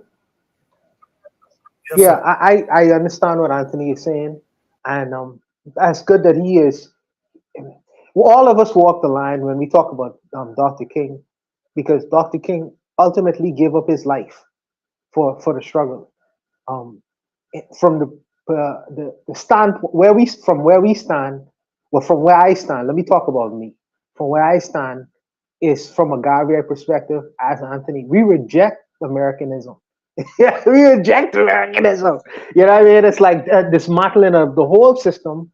If you really want to look at it, because we are black nationalists. The Black Panther Party, for all their rights and wrongs, they said that, well, we want to reform. We want to reform Americanism in a way that is DEI, diverse, equal, and inclusive. Diverse DEI. They were radical DEIists, and I don't believe. Can you? The Nation of Islam used to say, "Can the devil be reformed? Can the devil be reformed?" And there's an answer to that. Can the devil be reformed? Can you reform Donald Trump and his ideas and policies of white supremacy? Go ask FBA or FBI. Go ask them. Can the devil be reformed? But Coco, can you hear me? Oh man. No, I can hear you. I can hear you, although I wish I couldn't. Oh yeah, that's right. That's all right. That's all right. I would like to have Black Steel respond to this. I like to have Black Steel respond because But needless to say, the nation, the NOI used to say, "Can the devil be reformed? Can the devil be reformed?" There's an answer to that. So I would say that I am respectful of Dr. King and his ideas and ideologies. He may have been wrong, but all of us have been wrong before on certain positions that we have taken. I don't know, better scrutiny of certain things, we may come to a different kind of conclusion based off of consensus, based off of experiences. I think that if Dr. King would have lived longer, maybe he would have gone the way of Kwame Ture. Who knows? Who knows? Who knows? But as far as from the position where I stand in the same kind of place as Anthony in terms of black nationalism. I think that that's the way forward. I personally think that's the way forward. For me personally, maybe not for everyone, but for me, that is the solution. Because what Donald Trump has shown us is, he is showing us is white nationalism and white pan-Europeanism is the way forward in terms of how he looks at the world. And since we are in competition with him, I take the alternative opposite, complete opposite view. Complete opposite view. So I'll leave it there to let Black Steel rock out. I'll leave it. First of all, radical DEI is just absurd, sir. I ain't never heard no shit of that in my life. Okay. I don't know where that came from. I don't know if you've read To Die for the People revolutionary suicide, Black Power, Ready for Revolution. The Black Panthers were very, very, very. They wrote their ideology down, right? They were socialists, and they understood the twin problems of both racism and capitalism, and the dangers that both of them pose. So they referred to the destruction of the white power structure, which basically means the Western world. They weren't above forming coalitions with other oppressed groups. I do think that they read a little bit too much of Marx and not enough of our own Black scholars. This is also something that Angela Davis said as well. But I think if you read, especially Kwame Ture, that brother was not on no DEI mess. He was not for it. If you read him, Angela Asada Shakur, not Angela, I'm sorry, Asada Shakur, they was not on that at all. They was definitely about ready for the revolution, creating a Black nation. Now, some of them want to carve a Black nation within the borders of the United States. I think I don't agree with that. Don't think that makes any sense because you'd be under constant attack by your enemies. There's no peace treaty to be had that white people they won't break. But that I think the Panthers were more inspired by Malcolm's example, and I think they talk about how Malcolm's militancy and also Dr. King's assassination. I think because Dr. King really preached love and respect for everybody, and they killed him anyway. So I think that act in itself galvanized it and it militarized many people who heeded Dr. King's message. But by killing him, it drove many Black youths into more militant behaviors. I'll stop. I'm sorry. Can I say something real quick? Yeah, go ahead.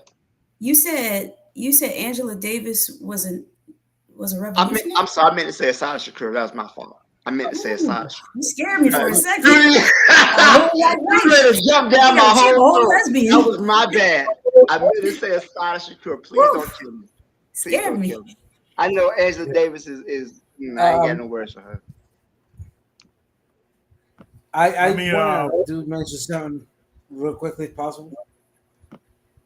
First, let me introduce because I had this panel waiting for a little while here. Just give me 1 second. Let me welcome in Jacadero. Jacadero, how are you this week? Peace and blessings. I'm in a good mood. Good. Have you been following this conversation? Yes. Okay, what are your thoughts here? So I heard the speech as well that you played twice, and I also heard Buana interrupt somebody rudely. So I'm going to tell Buana to never interrupt me like the way that he did that gentleman. Moving forward.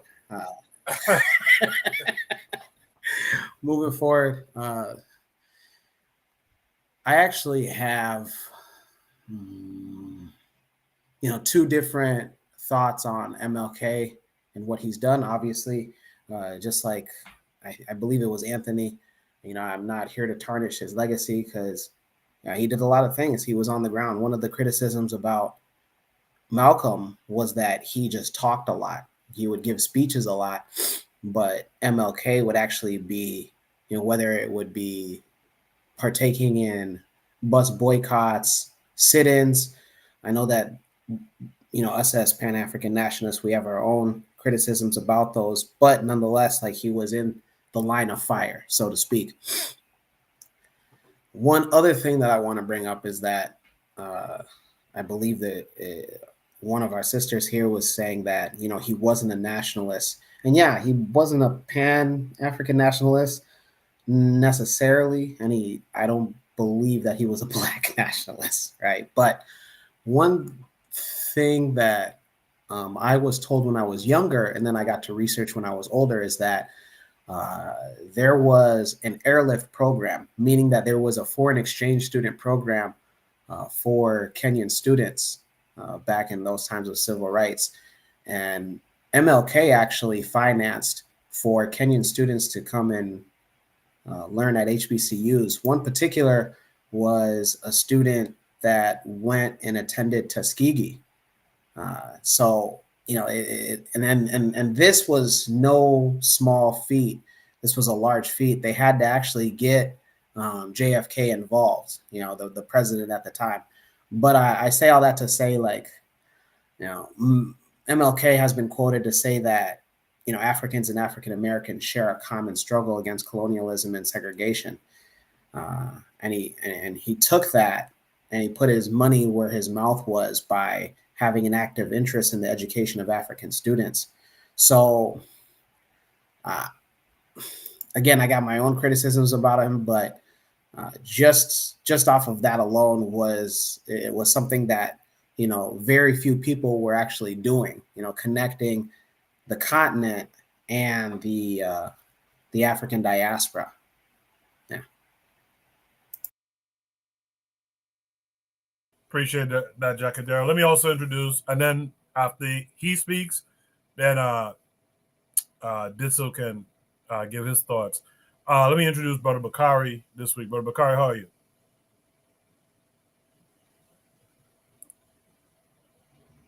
Bakari, can you hear me? All right, looks like Bakari can't hear me. So Ditso, make your point, and then I got a follow-up question for everyone. Go ahead, Ditso.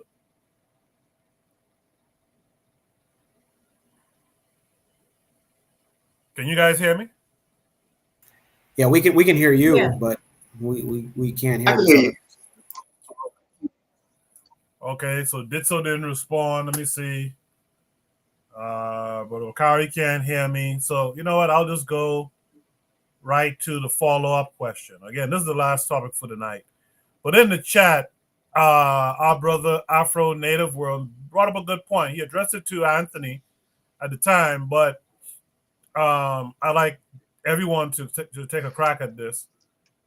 He said to Anthony, as a Gaviite, you must know that Papa Gavi also advised against engaging those type of activities, pushing back against the government, trying to fall the government, etc. And then Afro Native World goes on to say, someone has to mute their mic. Afro Native World goes on to say, a quote, always impress upon the government that your movement is not to controvert the established order of the government, but that your people seek a homeland in Africa, which is not to be achieved by revolution in the country in which you domicile as a citizen. But if possible, it is to be achieved with the cooperation of the government. And that's from Marcus Messiah Garvey, from Message to the People, the course on Africans philosophy. So I'm going to throw it to all you guys here. What are your thoughts in terms of MLK, the stance he took, and what, as Gaviites, what Gavi suggested for us to do? Anyone could answer in any order. So let me be real quick with this. One thing about these leaders, right? We have to build upon their legacy. So there are some things Garvey did great. There are some things that Garvey did bad. I think sometimes we gotta eat the meat, spit out the bones. And I think we have to build upon and adapt to his philosophies and his opinions and his ideas and his ideology, and build on it, and maybe take away some things that he say take away that he might have done, and and build on some of the good stuff. We should never even though we admire them for all the work they did, let's still be able to take away from things and use the things we need and discard the things we don't need. But I also think, to his point, about challenging the government. Man, listen. As much as we may want to hope and pray, I don't think that a full-scale Black revolution within the borders of the United States would do anything but anger the white populace, who is probably the most heavily armed, heavily indoctrinated group of people on the planet, right? Especially if we don't have international support. I don't think that that's a feasible idea. So I think what Garvey's saying is that, hey, let the government know that we're not at war with you. We'd rather just create our own homeland in Africa. And I think Garvey really believed that if black people showed they didn't want smoke with the American government, that white people would leave us alone to form our own nation state that would be in competition with America. I don't know why he thought that would be that America would be okay for doing that. Same thing with Dr. King. I think what they're saying is about strategy, right? The idea of becoming so militant to the government cracks down on you, and which is funny because they cracked down on Garvey anyway. They cracked down on Dr. King anyway. So imagine if they were talking militant. Hey, we got to overthrow this. We're gonna bang on this beast. We're gonna overthrow the government. We're gonna cut the heads off the president. Man, please. If they thought they would actually do it, so I think them saying that is a very strategic thing. I think they're looking at it from a strategy. We don't want to bring the full force of the federal government down on our heads. Let's be strategic. Let's not, stir up problems where there don't need to be problems. Let's organize our people for a different method, be it leave the country, be it get our civil rights. So that's just my thoughts on it. I think it was strategy. So I want to kick into this real quickly. I want to be extremely clear. There is a problem with how we've developed this conversation. The problem is that without the necessary dialectical understanding of the course of events and the course of history, then we enable a misconstruction of that understanding. I'm gonna say it this way: leftism in the United States is a joke, and it has always been a joke compared to the things that happen in Latin America. For example, the appearance of Black Panthers. By the time Black Panthers appear in the United States, you already had the Cuban Revolution in '54. The appearance of the Fuerzas Armadas Revolucionarias Colombianas, or the Revolutionary Forces of Colombia, the FARC, by '58. You already had a whole series of movements happening throughout Latin America from the end of the war up till early '60s. And that it continued, because then you have the Sandinistas in '79. You had Sendero Luminoso in Peru, late '60s, early '70s.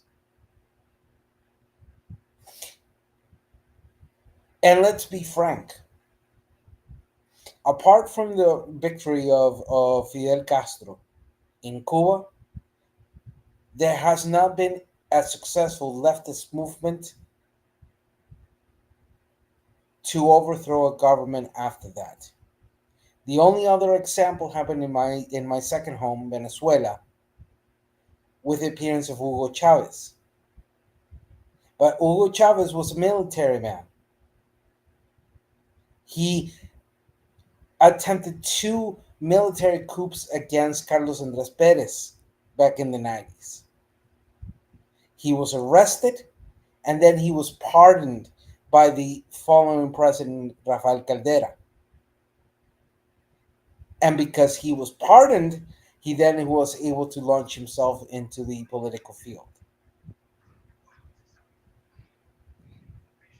Or the examples of Dilma Rousseff, Lula da Silva, Pepe Mujica, so on. Or at the turn of the centuries, what was happening with Rafael Correa in Ecuador, Evo Morales in Bolivia, etc. So we have to understand Dr. Martin Luther King's words in the historical context he was standing on. And I completely agree with Bawana in the sense that we cannot treat these historical leaders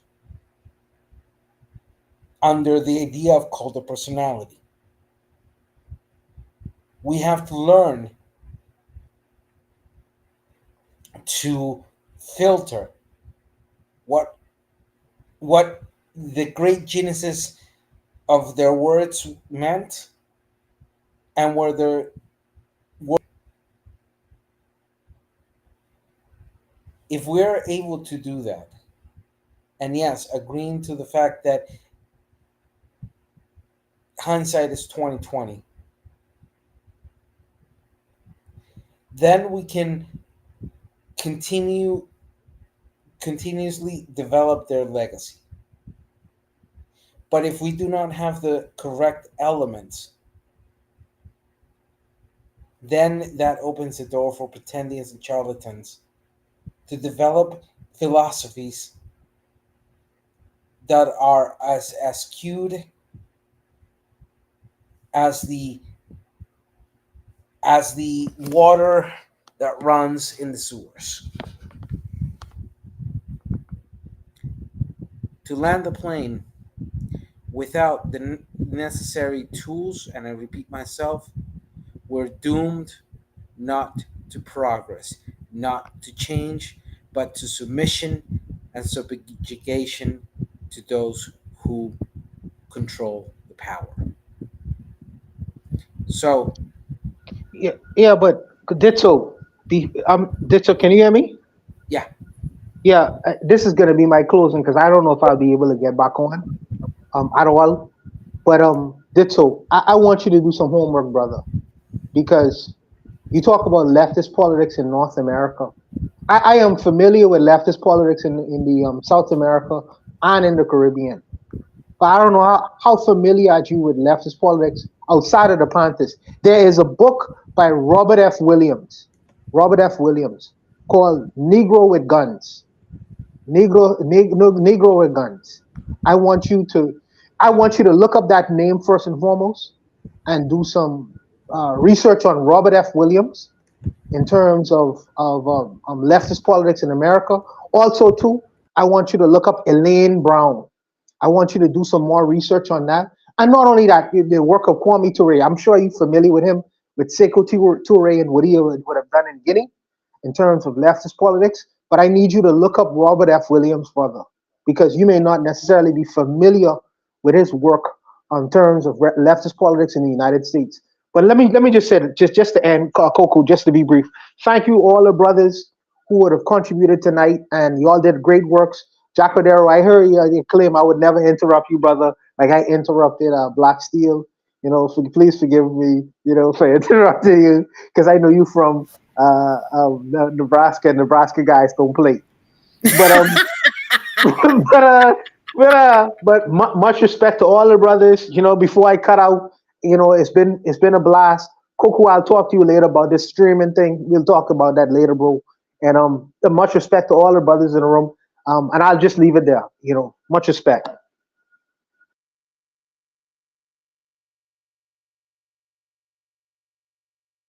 Juana, thanks for that. And shout out to Jose. Jose Bronze is out there in the chat too. I know it's pretty late or pretty early where he is right now. That was Ditsa who spoke. Juana spoke. Is there any last thoughts? This is the last topic for the night. The next thing I want to do is shout out. So if you have a last thought, please keep it to a minute. And someone's mic is open, so go ahead.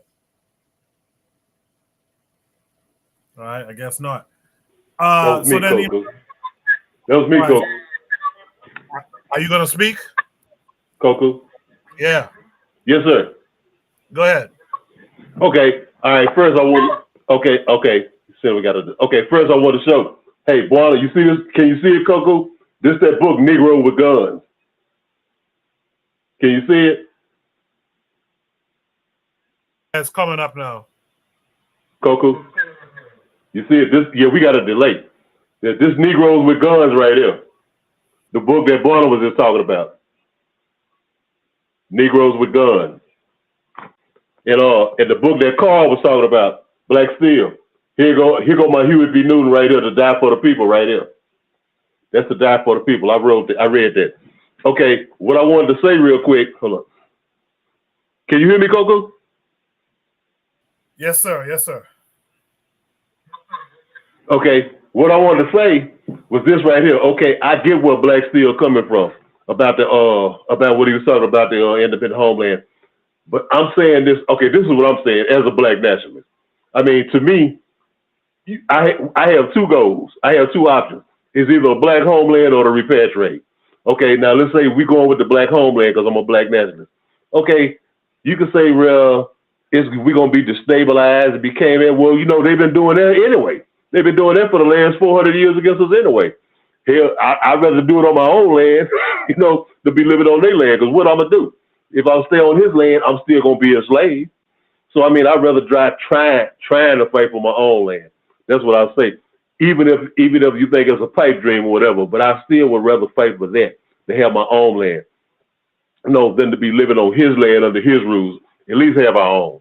That's what I'm saying. And I just want to say real quick in closing to the brother Disso, no disrespect to you or nothing, but I'm just saying, you talking about no revolutions after the Cuban Revolution. Well, in 1979, it was the Grenada Revolution. That was a rebel with Maurice Bishop. That was a revolution too. And to me, was a greater revolution than the Cuban Revolution. And also, when you talking about that guy in South America, in Peru, I think it was, Sendero Luminoso, that organization, that was a shining path.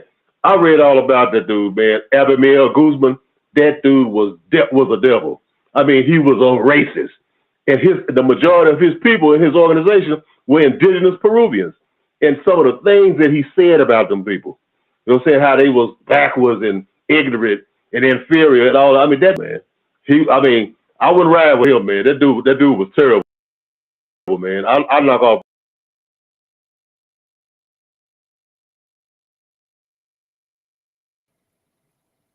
I don't know if Ditso wanted to quickly respond, but unmute your mic if you do. Yeah. And just real quickly, please, first, I appreciate Bawana giving me those recommendations. I was aware of both Elaine and Robert F. Williams. In regards of the comment that there has been after the Cuban Revolution, there has not been a successful, and let me correct that point, there has not been a successful armed revolution of the leftist nature. Is more evident into the impacts of how those movements came in. Regarding the comment of Sendero Luminoso, yeah, Guzman was a asshole in many ways. He utilized tactics that were horrendous in many ways, shapes, form, or manners, and his ideology was shitty at best. With this, first, thank you for having me once again.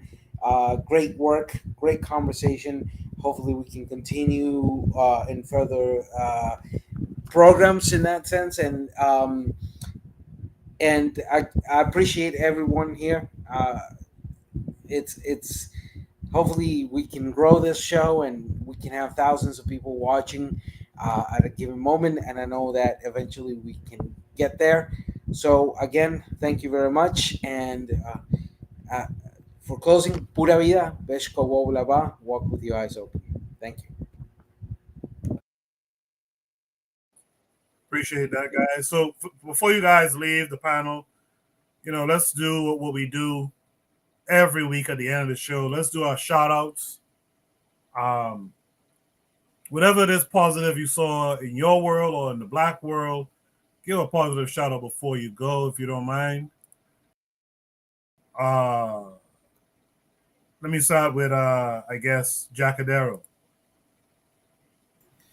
Big shout out to you, Koku, for continuing to have this program on. Big shout out to all the panelists. Big shout out to Buana in the Bahamas, working with the internet that he's having, that he's using as a scapegoat to interrupt people. So big shout out to you. And then also big shout out and big shout out to, of course, Nebraska's own, but not only limited to Nebraska, the Empowerment Network, home of the annual Rebuilding a Village conference held every summer. Hope to see each and every one of you guys. Please register at empoweromaha.com. empoweredomaha.com, the official website of the Empowerment Network. Once again, that is empoweromaha.com, home of the Empowerment Network that puts on the annual Rebuilding a Village Conference. You can connect and network with HVAC, electrical, plumbing, real estate developers, IT specialists from Memphis, Cincinnati, St. Louis, Houston, Tulsa, Oklahoma, and everybody in between. Appreciate that, Jacadero. I got to get Jacadero to do my promos, man. Good stuff, Jacadero. Thanks for coming through as always. Cheryl, what would you like to shout out this week? Yeah, so just a shout out to you again, to Koku. And also I'm going to shout out Kweli TV. It's a platform for short films, Black films. It's majority, I want to say, majority a Black platform. You get short films on that platform from all over the world. It's Black International. They also have a lot of good little cartoons, educational cartoons for children on there. I have my son watch it. That's all he watches. He doesn't watch none of that Coco Melon crap and none of that stuff on YouTube. We keep them strictly on the Quelly because that platform is Blacktastic. And I hope you guys can somehow get access to that. It's Quelly TV. That's KWELI.TV. It's a pretty good platform. You see some little short films from Black people all over the world. It's pretty cool. So shout out to that. Shout out to you, Cheryl, and shout out to Quelly. I used to have it when my children was small, and I forgot about it over the years. So I'm glad that they're still going. Last thing I heard from them, someone was trying to undermine them. Some Black actor had a group that was trying to buy them out for pennies or something like that. But anyway,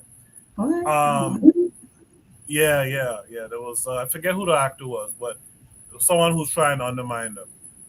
With that said, though, let me hear from Anthony. What would you like to shout out this week? Yeah, man. Hey, Koku. Well, shout out to you, Koku. You know, and for the podcast, and shout out to all the brothers and the sister who joined the podcast. Hey, I subscribe to Quelly TV too. I follow them. I watch a lot of their stuff too. But and I remember about the brother who tried to undermine them too. But I want to give a shout out to the president of Malawi, man. You know, who just told the Europeans that y'all got to get out of here. Y'all can't take no more of our shit. You know what I'm saying, for these pennies and all that shit. He told them to get out. He said we're gonna reevaluate, we're gonna get it together, and then we're gonna sell our shit for what we want to sell it for. So a shout out to him and shout out to all the brothers, man. Peace, y'all. Take it easy. Yes, sir. Thank you. Last but not least, Jacadero, Ditso, what would you like to shout out this week? Thank you again for having me, and a quick shout out to Mexico's president, Claudia Sheinbaum.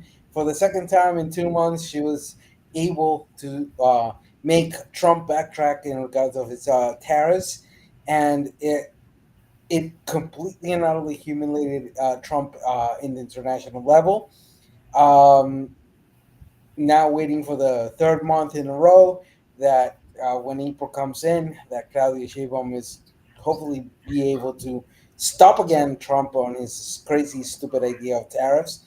But a shout out to that, and a shout out to you, Coco. Great show. Thank you. Thank you, man. It's all of you guys who take the time out to come here on a weekly basis. Shout outs go out to you guys. It's become more or less without being a meeting, but it's become like a meeting now to come here every Saturday and have these discussions with you guys. Hopefully we can make it bigger and better, and we can get more people in these conversations. That's it for this week. We should be back next week at 8 p.m. Eastern Standard Time.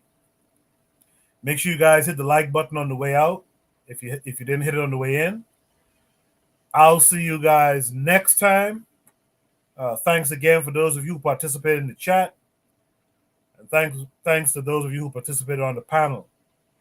We'll be back next week, like I said. Until then, you guys be good. Peace.